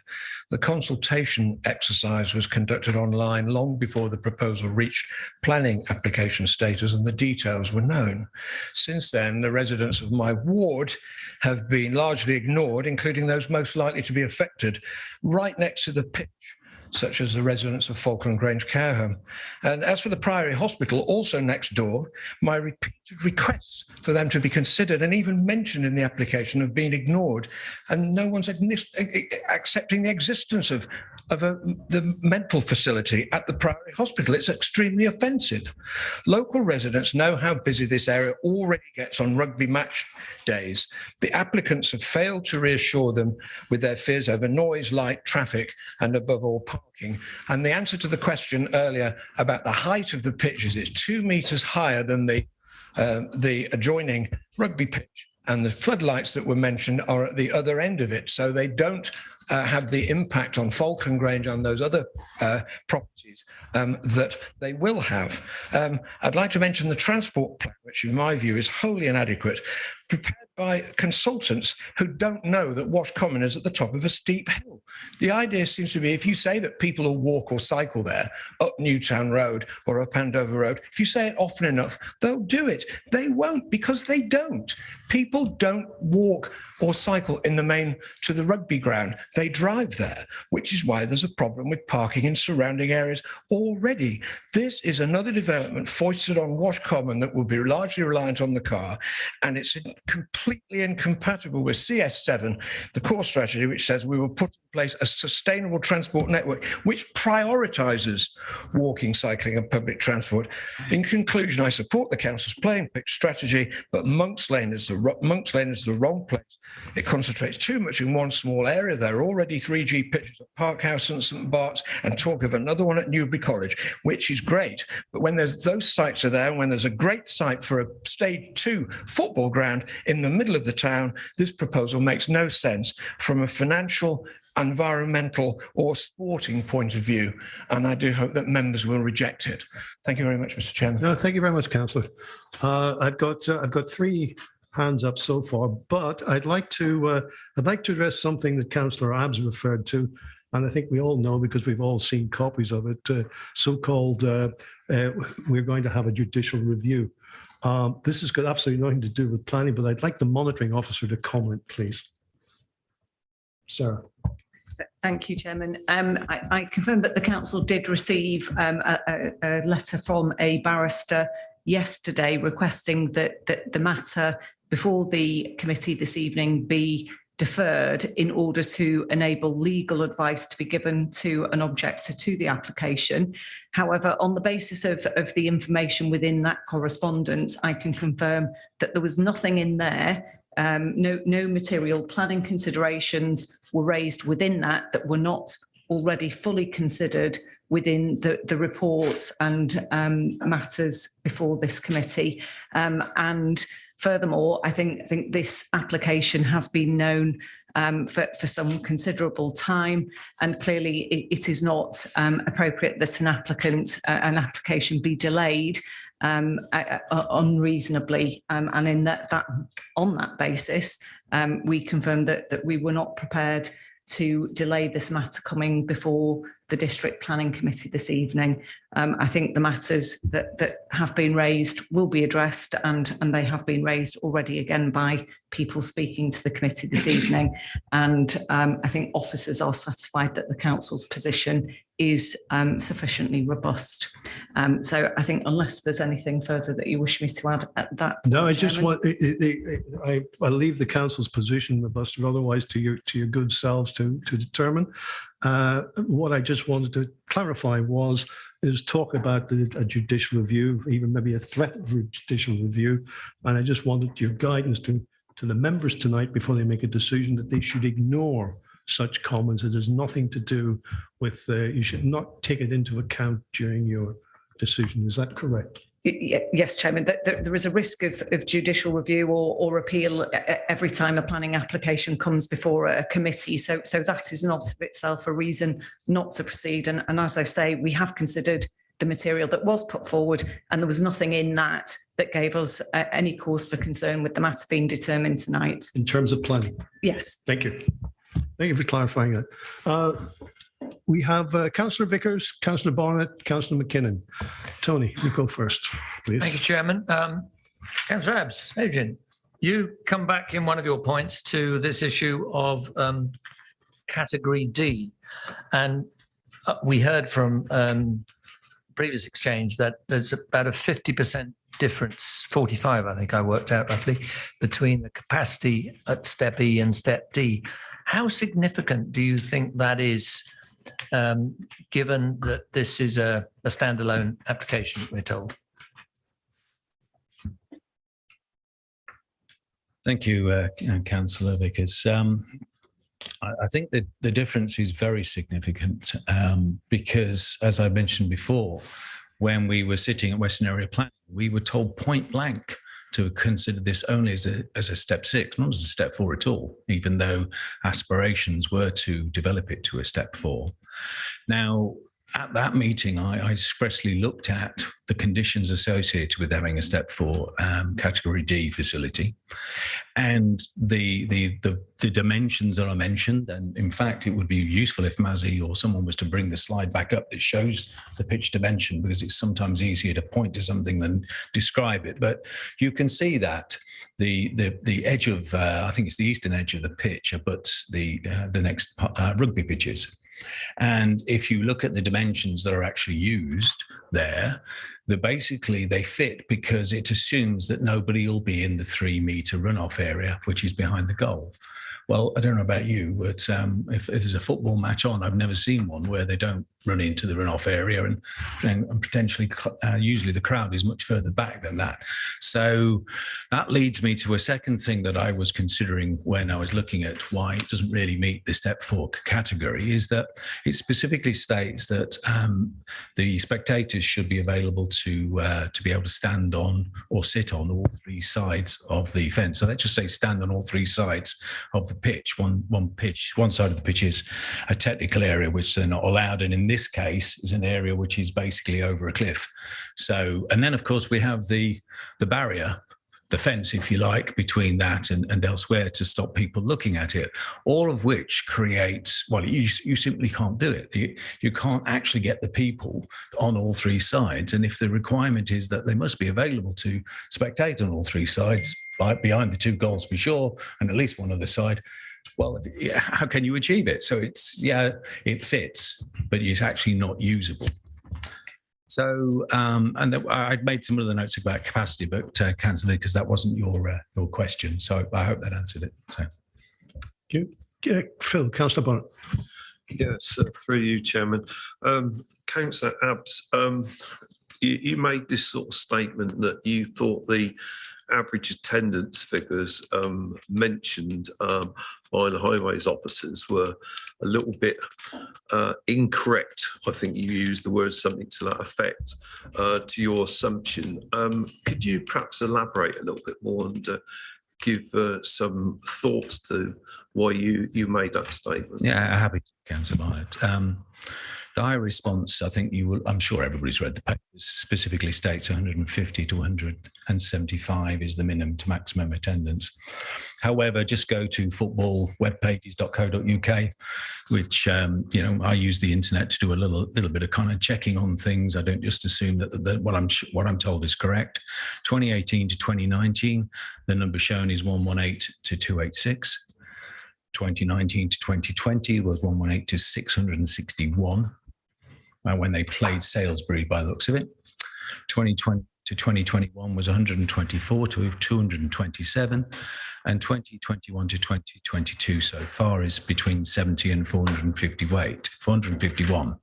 So if the officers are basing all of their decision making around numbers that are 150 to 175, and even if we get into a whole discussion about whether the actual plan about whether people will walk or won't walk, etc., you're starting with a bad number. And if you start with a bad number, you'll end up potentially with the wrong result. You might get it, you might be looking at it right, but for me, you have to start and you have to write your report based on the numbers, the actual numbers that are available on the internet. So that's why I basically made that point. So. Thank you. Councillor McKinnon.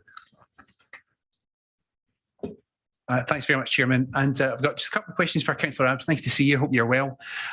You mentioned Sport England's response to this, and just can you clarify for me? You said they didn't object, but they didn't support. Could you just restate that one for me, please, Councillor Abbs? Yeah, they removed their objection, but that doesn't mean that they're supporting. In fact, I think if you read there's a paragraph that they finish off with. I think I may have made a note of it, to be honest. And it basically it ends the letter, the absence of an objection to this application in the context of a Town and Country Planning Act cannot be taken as formal support or consent from Sport England. Are you aware, thanks for that, by the way, are you aware that if Sport England, let's say, were to look at another application, if they were more enthusiastic about it, they would emphatically support it rather than not raise an objection? The point I was making, Councillor McKinnon, is that a lot of people are assuming or indicating, inferring, whichever word you wish to use, that because Sport England removed an objection, that they are actually supporting. Well, this is simply not the case. They've become neutral at best. I'll ask it again. And of course, actually, as you've raised that, someone else asked earlier about the remaining conditions. Well, there are 12, and the answer that came was partially answered, but I do have all 12 written down if you'd like me to go through them. No, that's okay. Okay. I just wanted to get a handle on, you're saying that because they're not supporting it, they're simply not objecting, that we should read something into that. And I guess what I'm trying to get at is, would they ever say in response to a planning application like this, we support it? Or is the lack of an objection as good as it gets from them? Really? Okay, I think I didn't actually have the answer, but it sounded like it came from Well, them. no, I didn't hear that. It seems that they do. I'll pick it up with officers, actually. Thanks, Adrian. And just one final one, if you don't mind. This is obviously in your ward, if it goes ahead. Are you aware of Newbury Football Club's opinion towards this application at all? Yeah, I am. There is some support at the rugby club. There is actually some support from the members of the rugby club opposed to it. It's about 50-50. And if you actually go and talk to anybody in the ward, and I've pretty much surveyed everybody in Monks Lane, Rupert Road, all of the streets slightly off it, because I wanted to basically, as a ward member, get my reading as what were they concerned about? And the number one thing that always came back was not, no, we would never want that here, or we never want football here. It was never that. That was never the answer. Okay, so some strategy, some pitch level there is fine. It was always coming down to, but not with the potential impact on traffic that is being considered. Now, secondary comments that were made were all to do with finance. Just about the football club, Chairman. I think we've had the answer. Oh, thank you. Thank you very much. Yes, thank you very much, board members. I think we've no other questions. Thank you. Members, I'd just like to, there has been a reference made to step 6, step 4 in the Western Area Planning Committee. What I would just remind you is this is a new application. It's a new hearing today. And whilst the minutes of the Western area are here as a material consideration, and I got a green reading it. There was obviously debate around step 6s and step 4s, maybe even confusion. So I can accept that. For this tonight, I'd refer you to 1.6 in the DPC papers. 1.6, and it's very, very clear. It's clearly stated, for the avoidance of doubt, this is a proposal for a new step 4 ground. So whether you accept it meets the criteria or not is a different issue, and we can debate that and decide it. The question of what it is, from the applicant's point of view, is clearly a step 4. So let's not confuse anything. Okay, Tony, did you wish to? Yeah, Chairman, I wondered if this was the time when perhaps those of us who are on Western Area could draw attention to some things that we might want to raise. They are only draft minutes. I know we can't amend them tonight, but I think as they are part of the evidence. Yeah. Can I leave that to the debate, please? I was just trying to give guidance to the members from the chair That's fine. I just, you mentioned the minutes and I thought that might be a good time to mention. We may not accept it as a step forward in the debate, but it's definitely put forward. The applicant and the officers believe this to be a step forward. Okay. I just want to make clear on that so that we don't, when we're writing the minutes of this meeting, there's no further confusion as to what we're looking at. Okay, we now go on to asking questions of the officers. And I'm going to take chairman's privilege because a number of questions have popped up during the presentations and the questions afterwards. There were 5 areas, and this may actually foreshorten some of your own questions. There were 5 areas, Massey, Viv, that I'd like you to address. We've heard Councillor Miller from Newbury County stated Sports England object to this application. So I'd like you to address that because that's not what I'm hearing from other places. So please address that. There has been comments about the link to Faraday Road and a lot of confusion around that. So I would like, if possible, I don't know if it's Viv or Massey, you wish to address that, but I'd like clarification on that, please, where we are. The third point that I'd like to look at, we had questions about costs and budgets and viability. So I'd like you to address as to the planning, for the discussion, how relevant is that to planning and the planning requirements for tonight? Step 4, I think I've addressed that myself, but you may want to, there has been some questions, even if people accept the applications for step 4, as to whether or not it should be. So I'd like you to address that, please. And finally, we haven't heard from Mr. Goddard tonight, and there were queries from one of the ward members about the transport plan. So I'd like to hear from Mr. Goddard about the traffic and the transport plan. So if I could, there's 5 questions. I don't know who wants to start off and answer them. Massey, Viv?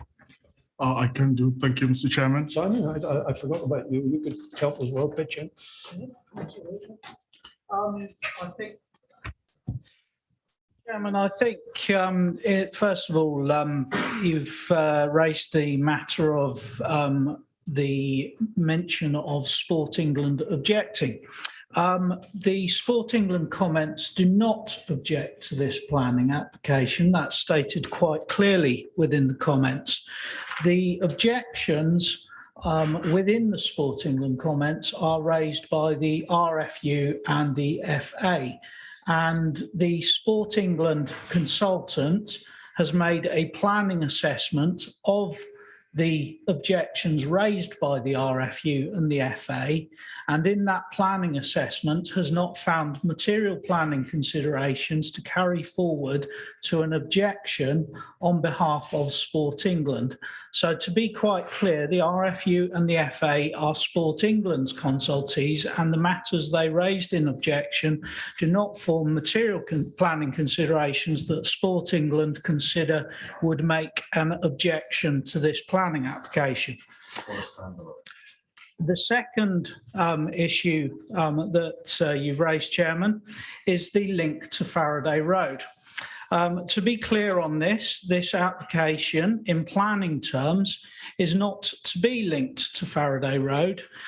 In planning terms, regarding Faraday Road, should proposals come forward for a change of use of the Faraday Road site, at that point, the requirements of the playing pitch strategy will be material considerations, and those will be material considerations in any planning application that is for that change of use. This application is not for a change of use of the Faraday Road Stadium, and as objectors have mentioned, there is a live planning permission for the redevelopment of the Faraday Road Stadium for continued use for sports purposes. However, I mentioned that only in terms of providing context because it isn't relevant to the consideration of this application, Chairman. In terms of costs, budgets and viability, the matters that have been raised in terms of funding being used by the council to provide alternative sports pitches are not material planning considerations.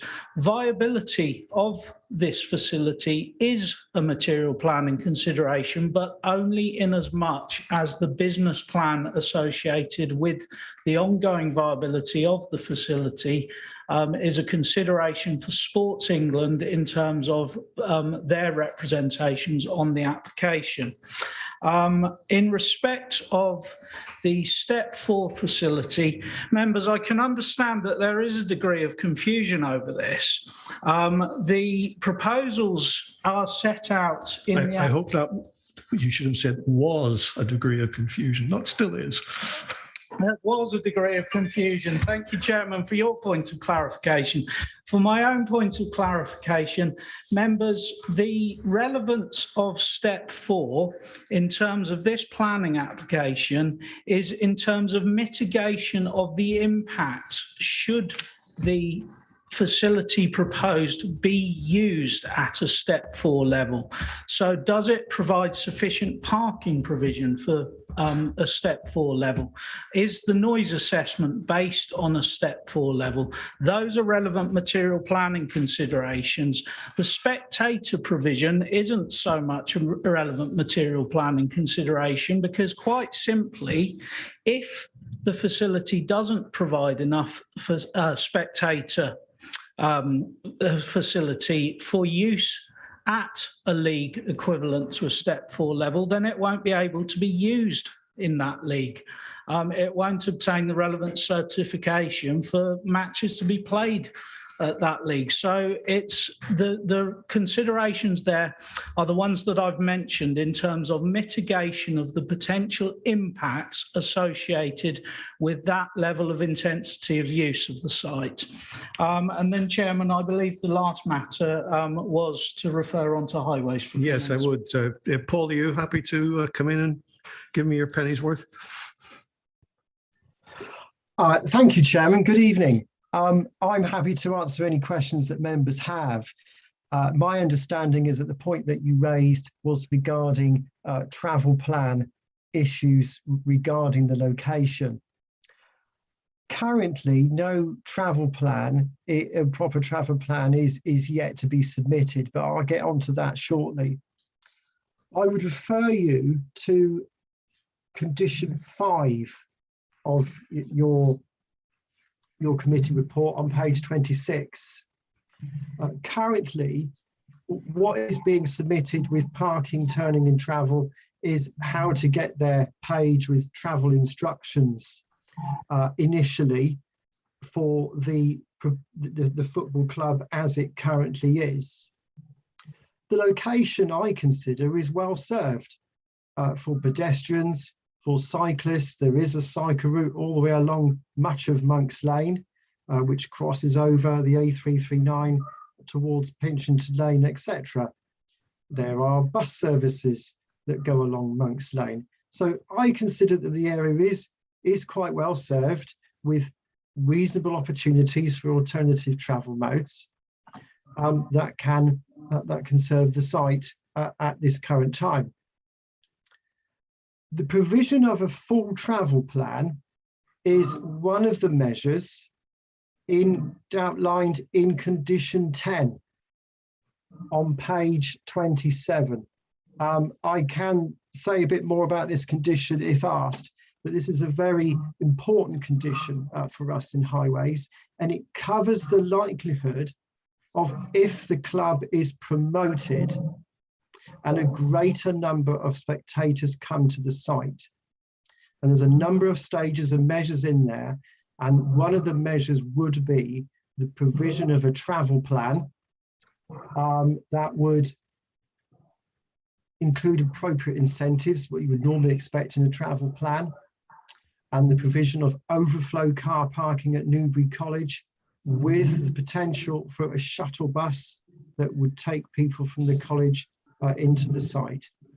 As I said, I'm happy to answer any more questions that members have or that you may have in the next few minutes. Thank you. Could I just clarify that one of those points you made, the additional parking demand?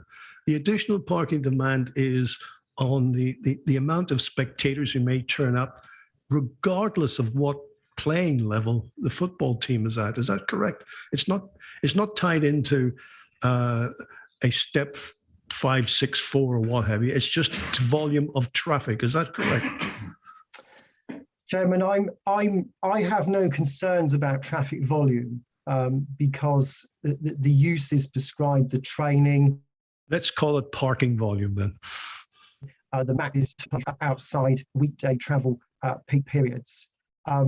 Currently, the football club as is, I am told by colleagues in wellbeing and leisure that they have about 30 to 50 spectators on home matches. So there is currently enough parking within the proposal and within the existing car park for the rugby club to cater for football matches and rugby matches.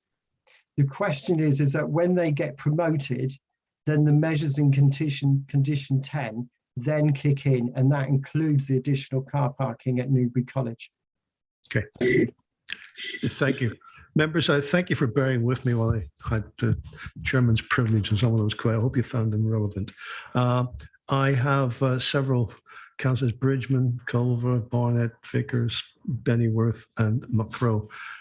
Royce, did I see you waving your hand just to include you or exclude you? Okay, fine, thank you. First one up is Councillor Bridgman. Thank you, Chairman. A couple of questions, if I may. I recall, I think correctly, Massey, when you put your slides up, because I've been looking through the pack and I can't find it in there, that you had an image of the fencing that was proposed. And I wonder if we could put that up.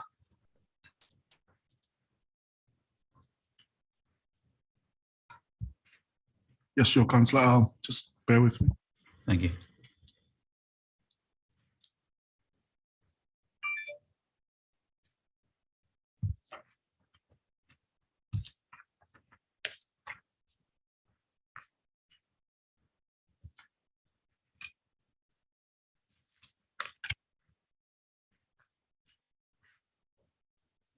Yep, that's the one. Thank you. Now, my recollection from the site visit and developing some of the conversation, I think particularly Councillor Abbs raised about effectively the separation of spectators from the pitch, from the players, etc., etc. My understanding is that the taller fencing goes round the red line, and then the lower fencing is sitting between the spectators and the runoff area for the pitch, so that if a player on the pitch basically kicked a low ball, it would probably hit that lower fencing and bounce back onto the pitch.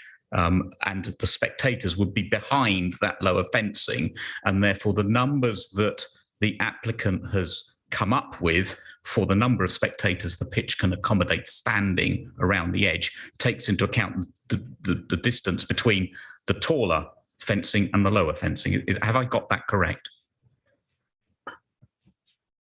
Thank you, Councillor. Yes, that's correct. So the 4.5 meter fence goes round the boundary of the site. And then there is a spectator barrier, which is the 1.1 meter fence, which will be between the pitch and the spectators, as you've indicated. And all standing spectators will be behind that barrier fence. That's correct. Thank you. That just clarifies one point. And the other one is on this continued question of condition 8 and what is described in condition 8 as pedestrian footpath link. I just want to, obviously, the condition anticipates the applicant coming forward with a plan and planning officers then agreeing it or not agreeing it and debating, I presume. And I just want to understand what officers might have in mind in acceptance. If Massey, again, could you take us to, I think it was your slide 4, which is the proposed site plan. It's the one that shows Monk's Lane and effectively the new planting and the trees and so on and so forth. Indeed.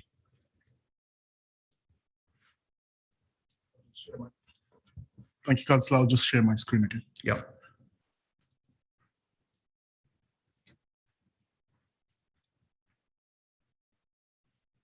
Is this the right one? That's the one, indeed. Now, if we look at the blue line in the top left corner of the plan, we can see just above it the existing footway that runs along Monk's Lane, and then it turns the corner, and we now have some new tree planting along between the blue line and the red line of the car park, 4 trees. Yep.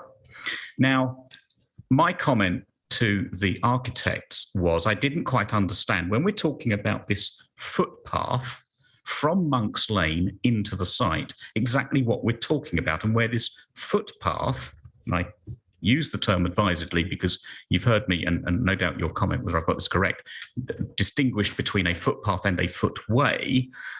My thought was, and certainly I had this thought when we had the site visit, was that the logical thing would be to extend that footway that already runs along Monk's Lane round the corner, through where those trees are sitting, and then into the car park to give pedestrians a tarmacked surface to get from, well, hopefully they're going to, some of them might park at Newbury College and walk from Newbury College along Monk's Lane into the site. So your comment on where this footpath might go. Thank you, Councillor. Yes, there is a number of options available, and the option that you've described is one of them. So if the applicant comes in with the actual condition 8 requests a footpath link between Monk's Lane and the football, the proposed building.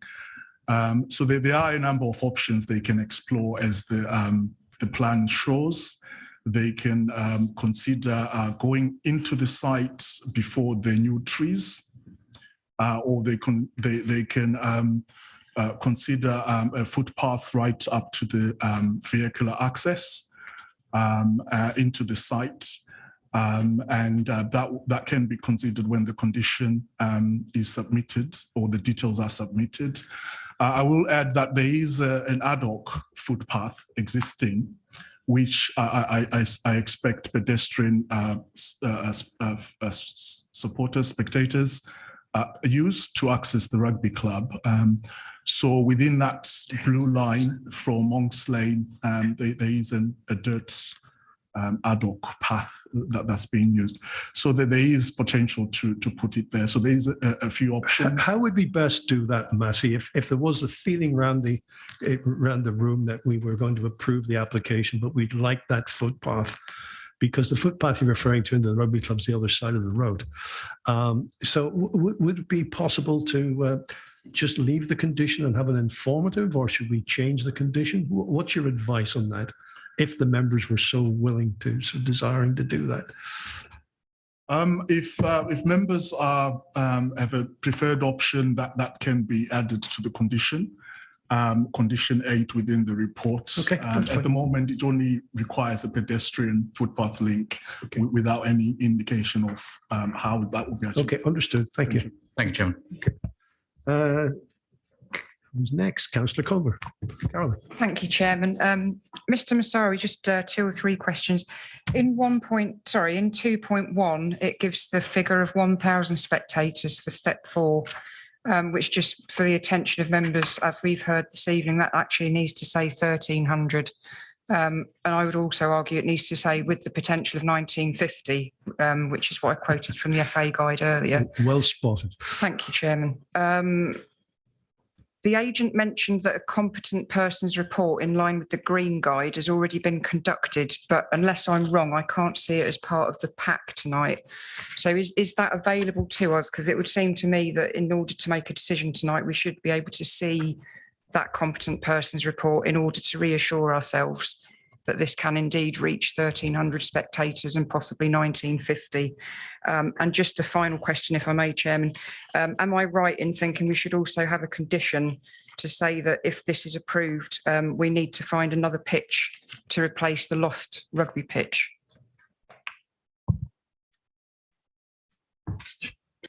Simon, Massey, who's answering? Thank you, Councillor.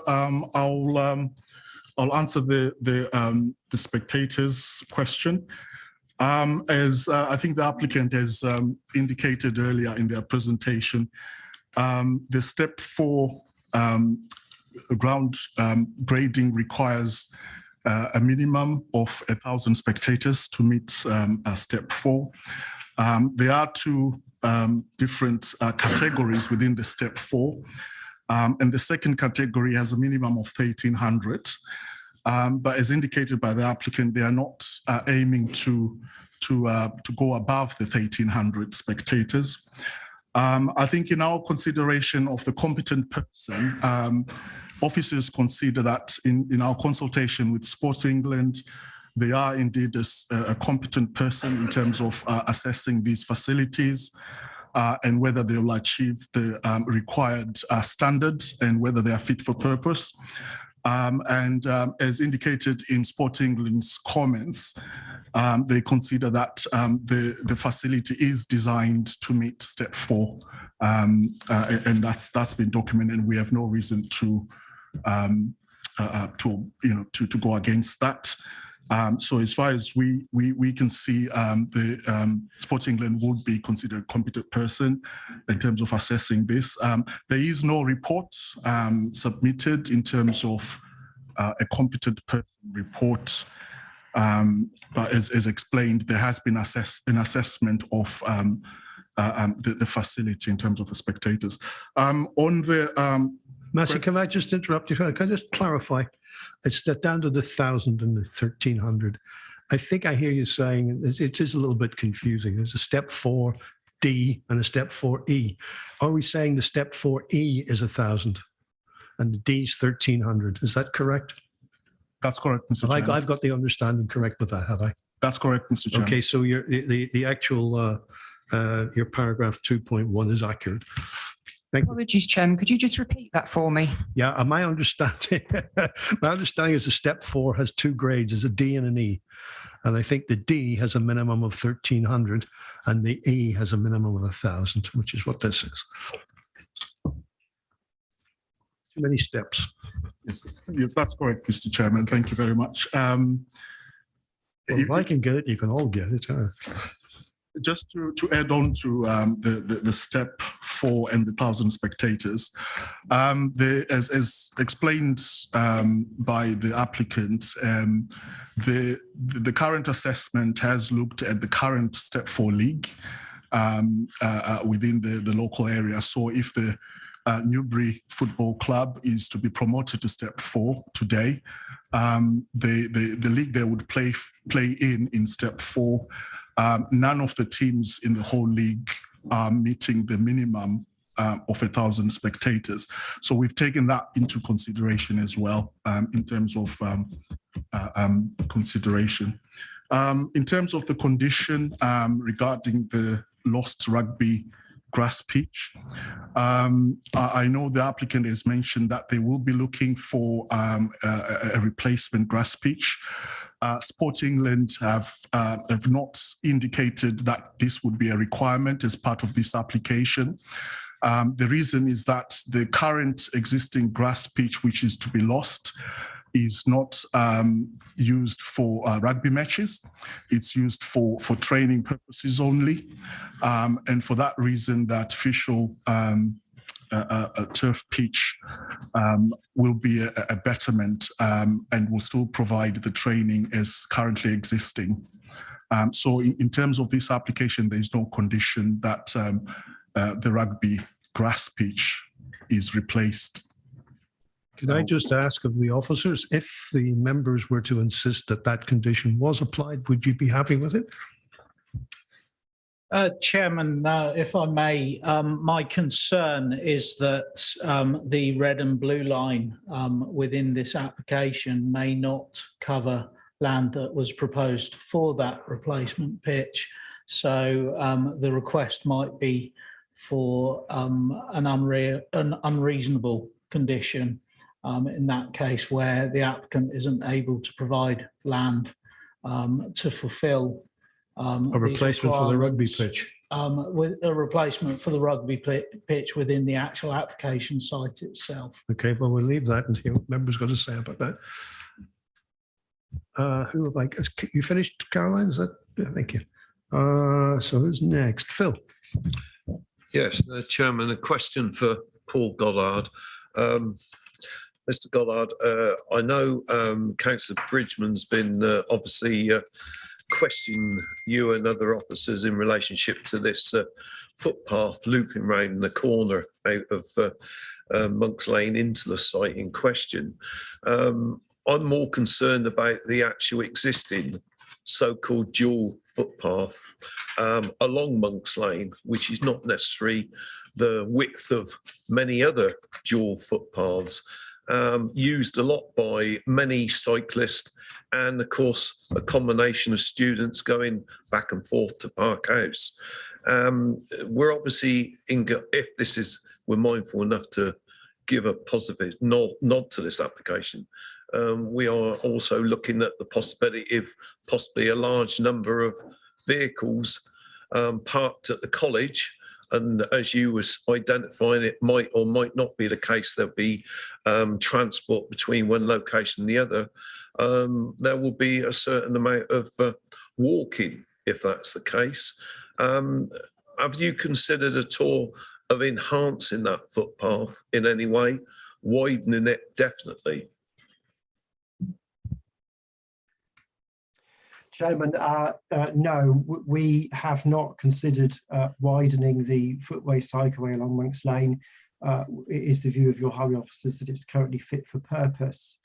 And also, I'm not sure that we would particularly wish to have this applicant widen it because there is a strategic housing site to the south, Sanford Park, of course, and should that ever be approved, then that route will be affected and changed in any case. So in answer to your question, it's not been considered any further, but we consider it fit. Yep. Tony Vickers. Thank you, Chairman. I have two questions. One's quite simple, one not so simple, but I think it's probably best both are addressed to Mr. Till because they're general about the way applications can be considered rather than particular to this application, although they are relevant and they're not points that we talked about before. The first is actually following on from a question that Councillor McKinnon put about the difference between supporting an application and not objecting. Am I not right in thinking that it's quite normal for statutory consultees to distinguish between support, no objection, and objection, in that if you support, if there are 10 supporters, that can trigger a call-in. So it would be significant. That's. I just want your confirmation that it is a significant difference, support and no objection. Just leave us, let them answer that one, unless the next one's tied into it, is it? No, it's not. So. Councillor Vickers, no, in my view, there is no significant distinction between support and no objection. A consultee may say they support a proposal, they may say they don't object to a proposal. The material planning grounds on which they evaluate it are, as they set out in their comments, at the point that they don't raise an objection, unless they were stating additional grounds under which there were material reasons they particularly cited for supporting it, we wouldn't add any additional planning weight, but we would evaluate the weight as part of establishing the planning balance in any case. So no, I wouldn't expect a consultee to particularly distinguish between stating no objections and support. Chairman, I mean, you may be on a parish council, I'm on a town council and a parish council, and every time we look at the planning application, we have three decisions: support, object, or no objection. And we regard that as important because the reason I just said, it can determine whether an application gets called in automatically. So I don't know what's was different about Sport Yeah, England. I was actually about to say the opposite, because in my experience in the Eastern area, the parish councils are normally either objection or no objection. I can't recall the last time. I mean, that's not to say it hasn't happened, but I can't recall the last time when somebody said, we support this.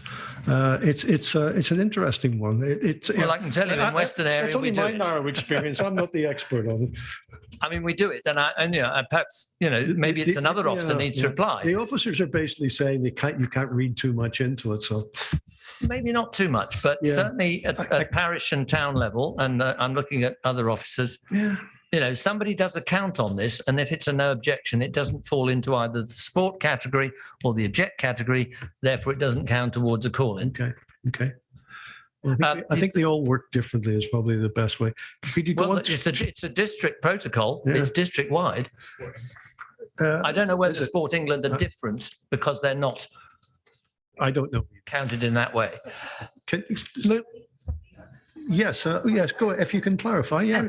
So this is what I understand from what Mr. Till has said, is that in terms of the support objection from consultees, they're not counted towards the 10 people that would make it come to committee. I don't know if Mr. Till wants to confirm, but that's my understanding of it. So it's not going to trigger an item going to committee if a consultee objects support. I believe that's what. Yeah. Yes, Mrs. Armour, that's correct. And I should also clarify that if Sport England do object where there's loss of a playing facility concerned, then there is a separate process by which that may be referred to the Secretary of State. But that's in the situation of objection rather than support, Councillor Vickers. Moving on to the second question. Yes. You referred, Mr. Till, to business cases and economic viability. And it made me think of a number of planning applications, for example, new dwellings in the countryside associated with agricultural businesses and so on. So they can be a material consideration, a business plan, and you do have to demonstrate economic viability for the application.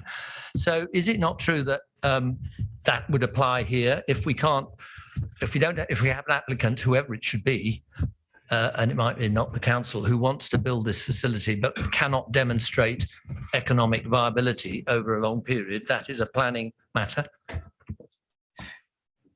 Thank you, Councillor Vickers. It is a planning matter in as much as it contributes to whether Sport England would register an objection, because they would have a concern as to whether the facility could be used in the long term for the proposed purpose, or may result in the loss of a sports pitch because of long-term viability issues. So in as much as Sport England haven't raised an objection in this particular case, the business plan has been part of their considerations. But is it only part of their considerations? What I'm saying is, can it be part of our considerations? A loss-making venture?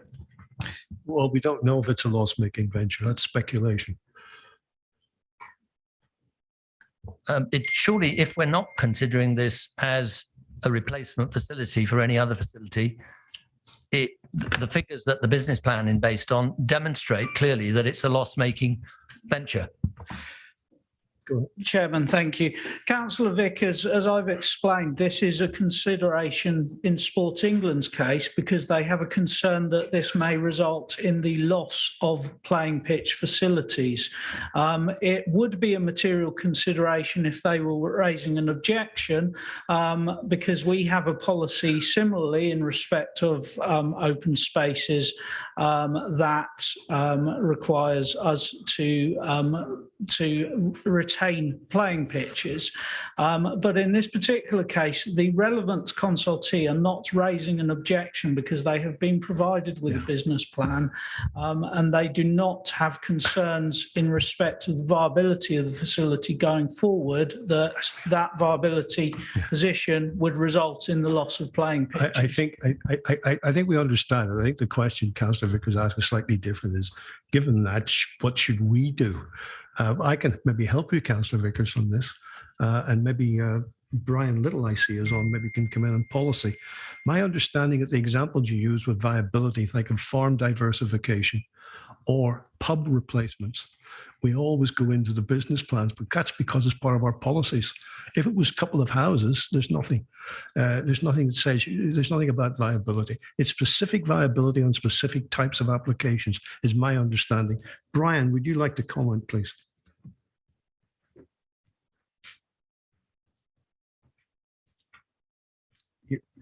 Brian, yeah, go ahead. You're not unmuted. Thank you, Chairman. I suppose I ought to declare an interest here as a supporter of a football club that was relegated from the Football League into the conference for viability questions. I don't think the FA have a particularly good record on viability. You're quite correct. It is viability on certain issues.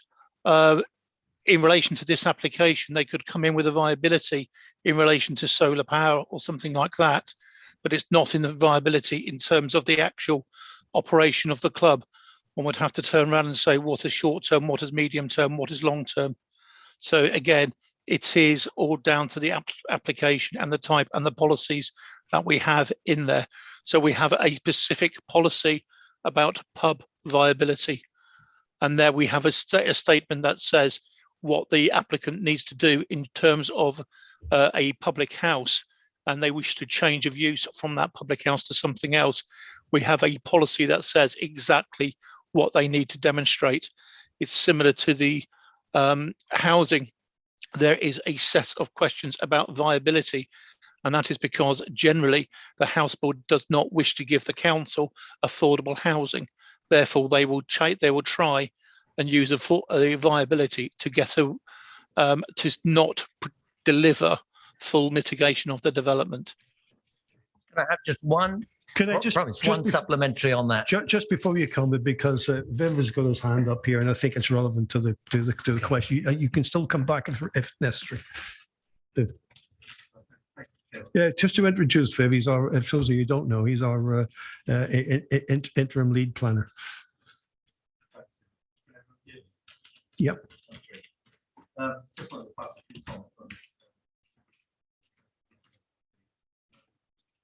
Viability of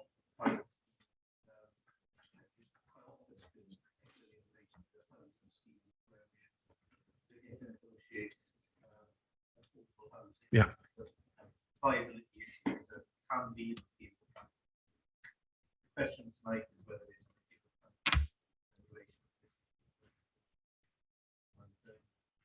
I listened carefully to the representations around costs.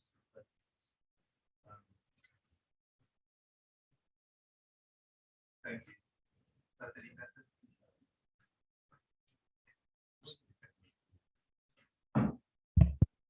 Thank you. Is that better? Okay. So the question, I listened very carefully to the representations made on this application during the period of public speaking, particularly in relation to costs and budgets. Through you, Chairman, I didn't hear anything material to the planning considerations of this application this evening. On schemes like this, it is up to the applicant to decide what they make the application for.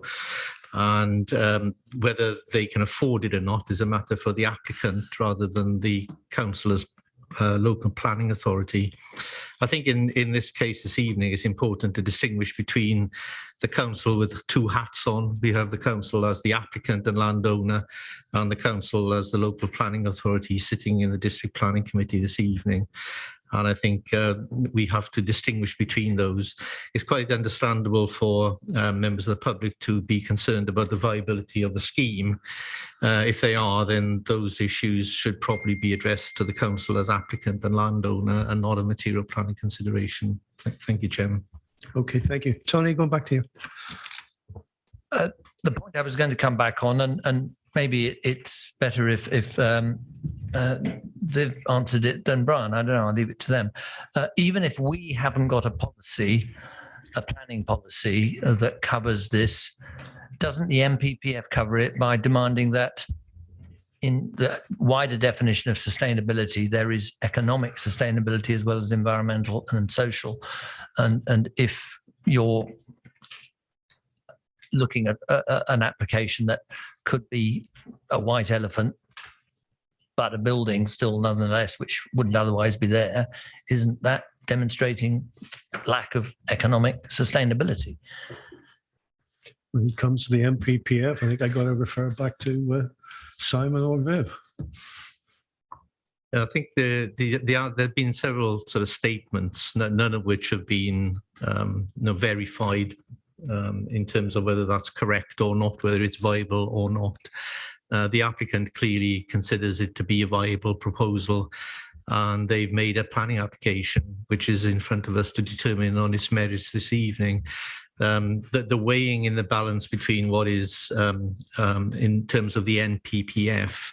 Now, there are three strands, quite rightly, as Councillor Vickers has mentioned, in the NPPF: environmental, social and economic. And members have to weigh the merits of each of those up as to whether this proposal is acceptable or not.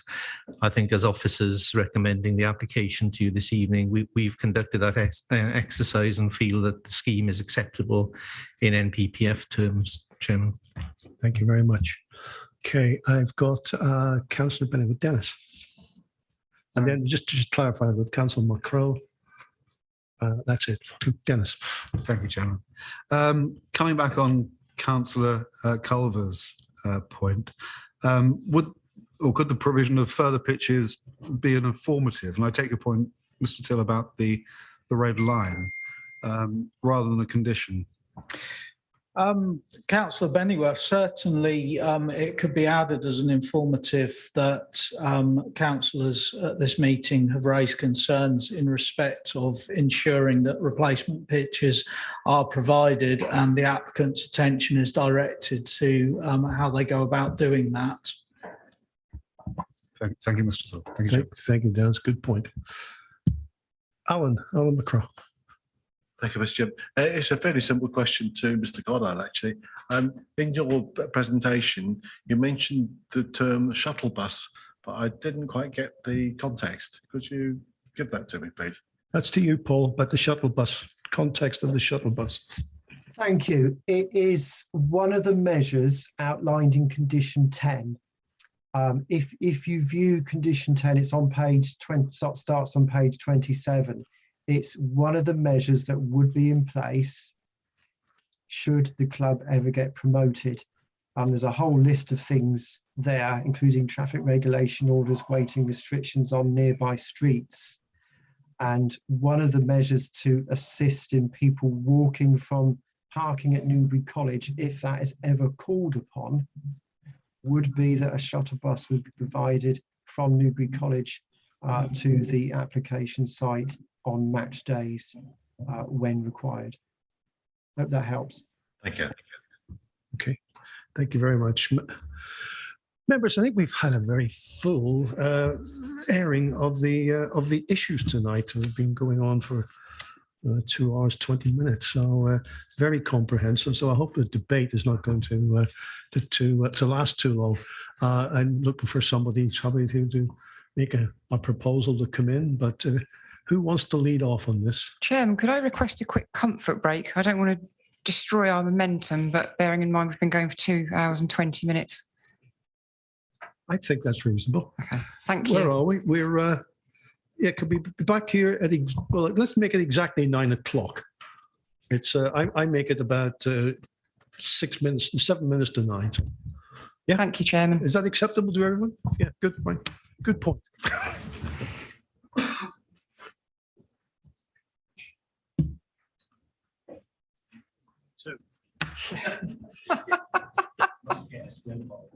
Yeah, exactly. Yeah. And now you're going to continue to sit there, are you?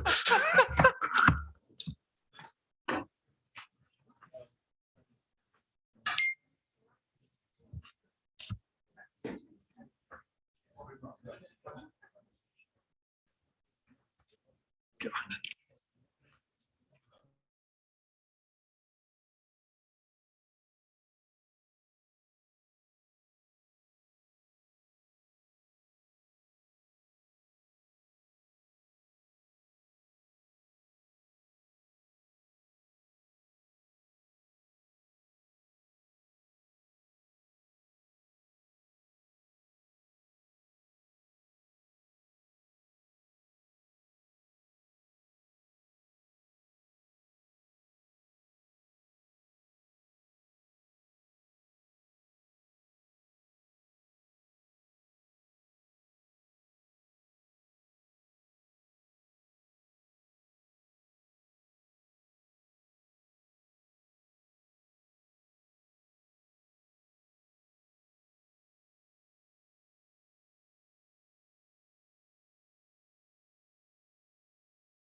We live again?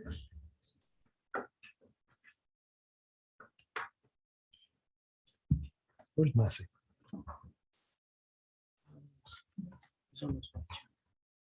Okay, we're gonna recommence. Right, members, up to you. Who wants to start a debate or a proposal? Don't all rush. Caroline, thank you. Right, thank you, Chairman. I know it's not material consideration tonight about the inconsistency about is it a replacement for Faraday Road or isn't it? But my one concern about that is that the executive paperwork, the award of contract on the 16th of December said that it was a replacement. And whilst I accept that we have to wear one hat in terms of being the LPA and another hat in terms of other considerations, I don't see how in our own minds we can sort of forget about all of that and make a decision just based on this when we know there's an award of contract for something that's described in a different way. So that's one thing. And I'm grateful to you, Chairman, for clarifying about grade E and grade D. And as you said, grade D is 1,300 people. According to the FA documentation, step 4 is equivalent to D. So it has to have 1,300 and it also has to have the potential for 1,950. So whilst I understand that some clubs at the moment at that level are not achieving those figures, the fact remains that the FA says you have to have the potential for 1950 if you want to be step 4. So that fact remains. And also the agent said to us this evening that a competent person report had been done in line with the Green Guide. And Mr. Masawi said that a report is not available. So if that work has been done, why is a report not available to the members of this committee to look at as part of their considerations? So my concern is, in my opinion, there's been inconsistency about whether it's a replacement for Faraday Road or not. If it's going to be a step 4, which this application says tonight it's a step 4, then it has to achieve D, which is 1,300, and it has to have the potential for 1950. So we need, as members, to be able to make an informed decision about this, to see that report done by a competent person, to see whether or not we think that it can accommodate that many people. And we know that the Councillor Abbs and others have mentioned how narrow the space is around the site, and it does actually meet the FA regulation. It has to be 90 centimetres and it's a metre, so it meets that, I acknowledge that. But we need to know that you can actually get 1,950 people around that pitch, and at the moment I'm not convinced that we can. Thank you, Chairman. Okay, thank you. I've got Councillor Bridgman. Chairman, thank you. Someone's got their sound up.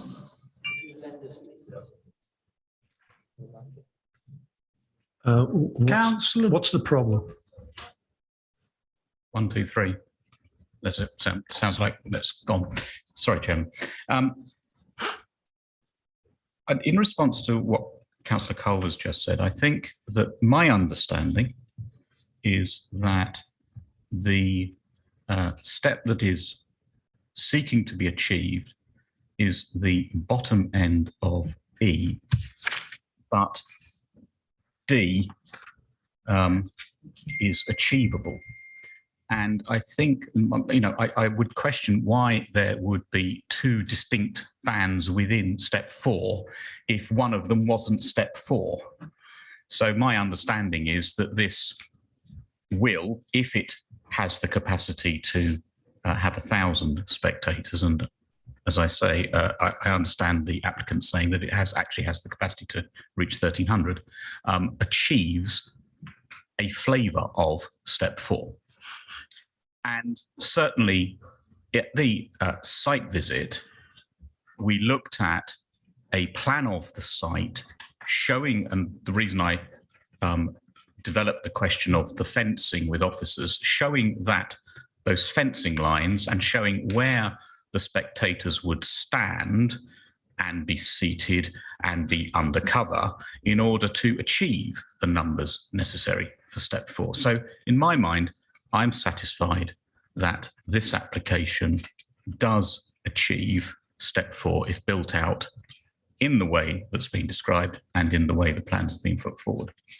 I also thank officers led by the chairman for making this distinction about the money.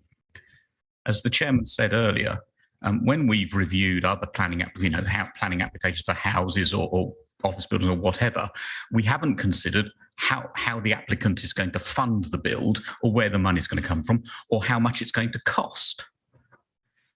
It is definitely a question for the council as to how much anything the council does costs, but I don't think it's a question for the planning committee. I think that based on what we have seen tonight and read tonight and listened to tonight, that divorcing those elements of the debate, and I'm not saying the members' debate, I mean the debate in the community, the debate from the those opposing the application, divorcing those elements which are not planning considerations from those elements which are properly planning considerations, and that includes things like parking, transport, noise, lighting, the question of the footway, as I've developed that with officers.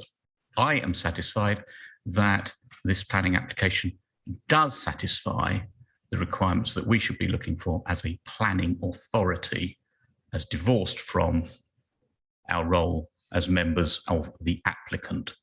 And Chairman, I'm satisfied with the application, and in due course, I'm happy to propose officers' recommendation and vote in favour or to support another recommendation. But I would say, in saying that, I would like to see some clarification around the footway issue, which we have raised, and maybe some clarification about the condition 8. We've had quite a full debate, and I'm grateful to you. Do I hear a formal proposal? I will bide my time, Chairman, I just give other members an indication of where I'm going to on this. Okay. There's danger of doing so, of course. Somebody might get in front of you. Councillor McKinnon. Thank you, Chairman.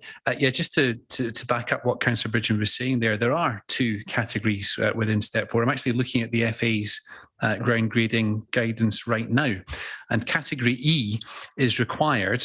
If a club wants to maintain its position at step 4, a club must achieve grade E by March the 31st in its first season after promotion. But to be eligible for promotion to step 3, it must achieve grade D by this date. So that would appear to completely corroborate what Councillor Bridgman was saying, and indeed make the report accurate. I am prepared to make a proposal to go with officers' recommendations on this item. Thank you very much. Does that get a seconder? Happy to second, Joe. Sorry? I know I'm going to go there, but I have a proposal. If it's seconded, I've got to take it. Seconded, thank you. So I've got a proposal seconded. But I do have other people who's their hands up, and I need to bring them in. Tony Vickers. Tony. Thank you, Chairman. I'd like to start by referring back to Paul Dick's, rousing speech, and he's a great speech maker. But he may have left members of the public who are, I'm sure, listening in, because this is a matter of great public concern, that the Newbury Community Football Club and the Town Council and the ward members don't support football. We're somehow saying, we don't want Newbury to have a decent football facility. That cannot be true. The amount of work that is being put in by the objectors to try and get the best possible facilities for football in Newbury is remarkable, and it hasn't ended. This is just the last chance that we as a planning committee have to have a say in the matter. I mean, it's what's happened over the last few years. It's as though a landlord has evicted a tenant who's then been homeless for several years and expects that tenant to be grateful for a share of a bedsit in a home of multiple occupation. I mean, because that's pretty well what we're getting here. So whereas in planning terms, it's fairly balanced, as a decision by this council, I think it's appalling. But, I have to think of this as though it's not the council that's the applicant, it's another. But it's another company, applicant, whose board may change within a matter of months and who may decide to have a different plan for this other location where we're not allowed to talk about. So I certainly can't bring myself to support the proposal that has been made, but I would like to say that I'm pretty disgusted by the whole saga so far. Thank you, Chairman. Thank you. Councillor McCrowell. Thank you, Mr. Chairman. I'm not at all happy with this application. I think they're trying to do the old pouring a quart into a pint pot. They're trying to squeeze far too much onto this piece of land. And as we've heard, there's no space to expand it if necessary. You know, if a local club does get promoted, they could well end up outgrowing the ground. And then my kind of limited research into these peculiar steps, I thought step 4, you had to have the ability to have spectators line both sides of the pitch. I'm not at all sure that's actually the case here. Another big concern I have is car parking, because basically by the time we got two teams, the officials and some coaching staff, you'd have filled more than half of that car park. And I'm very worried that spectators will turn up when they go and park in the pharmacy car park across the road and cause obstructions and so on, and general mayhem. So I'm not at all happy with that. And I'm a bit concerned also about noise, because as I alluded to, the noise monitoring they did was on the kind of first day of term in September, which was a Thursday. And I'm not quite sure what they're trying to measure, because you normally play football on a Saturday or a Sunday. And what's more, of course, we were still suffering from the kind of reduced traffic and so on due to COVID then. So I'm not at all sure what that was trying to achieve. I live about 800 metres from a football field in Teal Green school grounds that they let out at weekends. And you can clearly hear in my garden, the players, not spectators, because there's very few of those. You can clearly hear the players calling out to one another. I think that noise would carry from here, which is a fairly elevated spot, and cause disturbance to the neighbours. So I'm not at all happy, Mr. Chairman. Thank you. Hear your views. Thank you very much. Anybody else wish to make a comment? No, I'm sorry. Councillor Sumner has your hand up. Councillor Sumner, for some reason, your hand on the Zoom is a very light colour, different from everybody else's. So I apologise for not being able to. Yeah. I chose a spring tan rather than a summer tan, Chairman.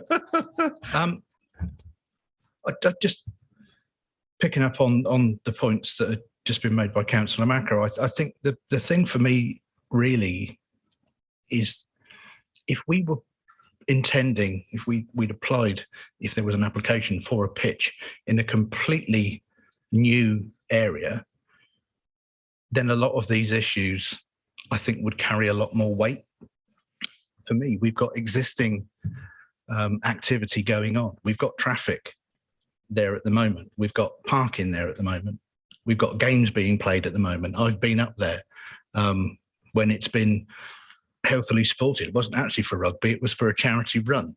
But the principle remains pretty much the same for me, is that there is activity going on there.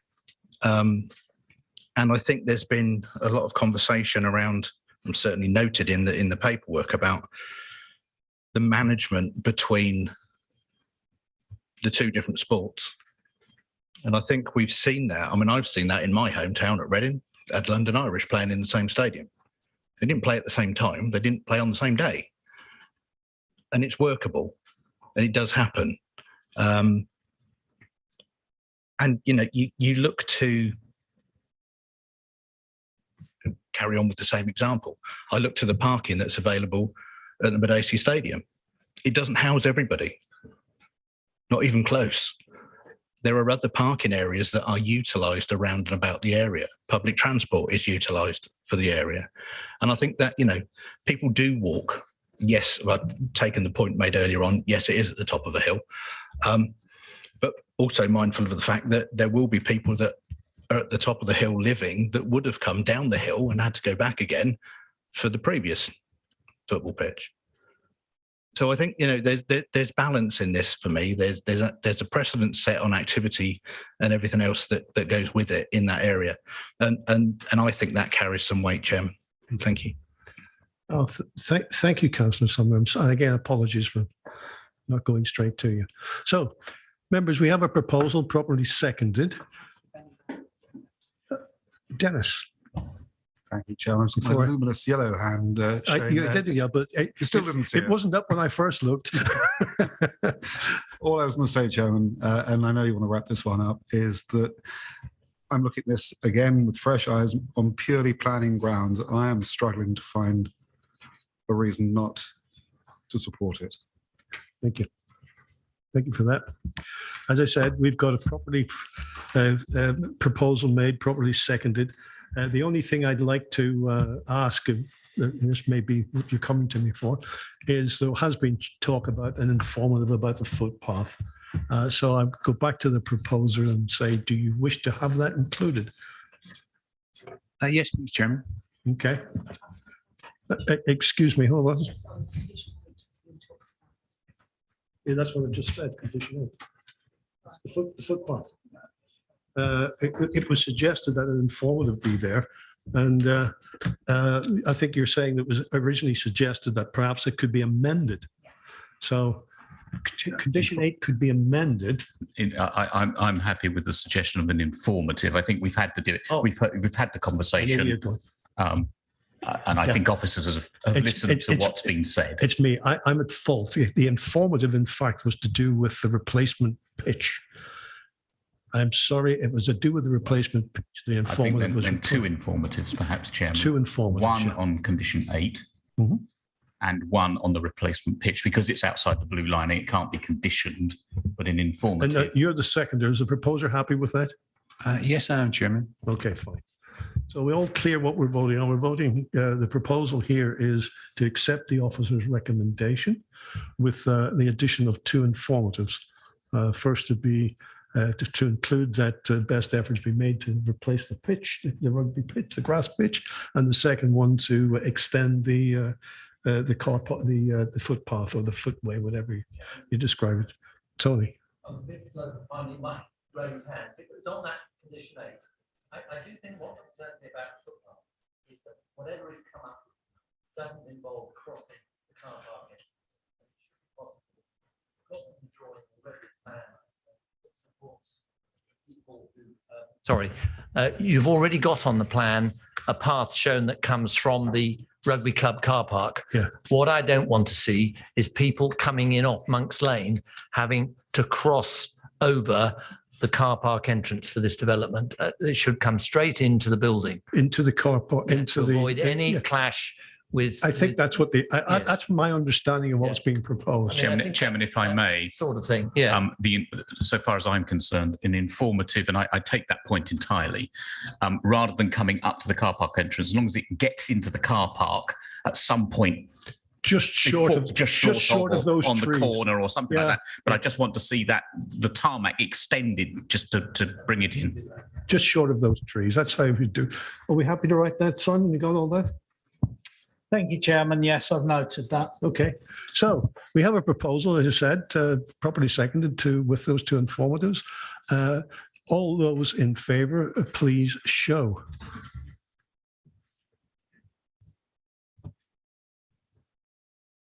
And all those against?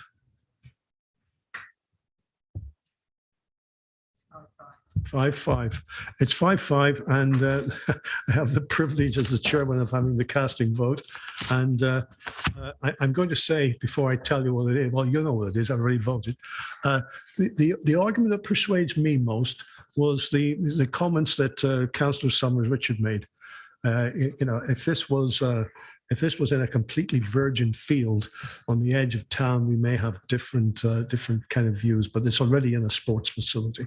And I think and I know there are a lot of confusion of the council being the landowner and the council being the local planning authority. We here tonight are the local planning authority. And I have my casting vote to support the proposal and to approve the application. Thank you. And with that, I think the meeting is closed. Thank you very much. It was a very informative and thank you. It was a very well-mannered debate, which I really appreciate. Thank you.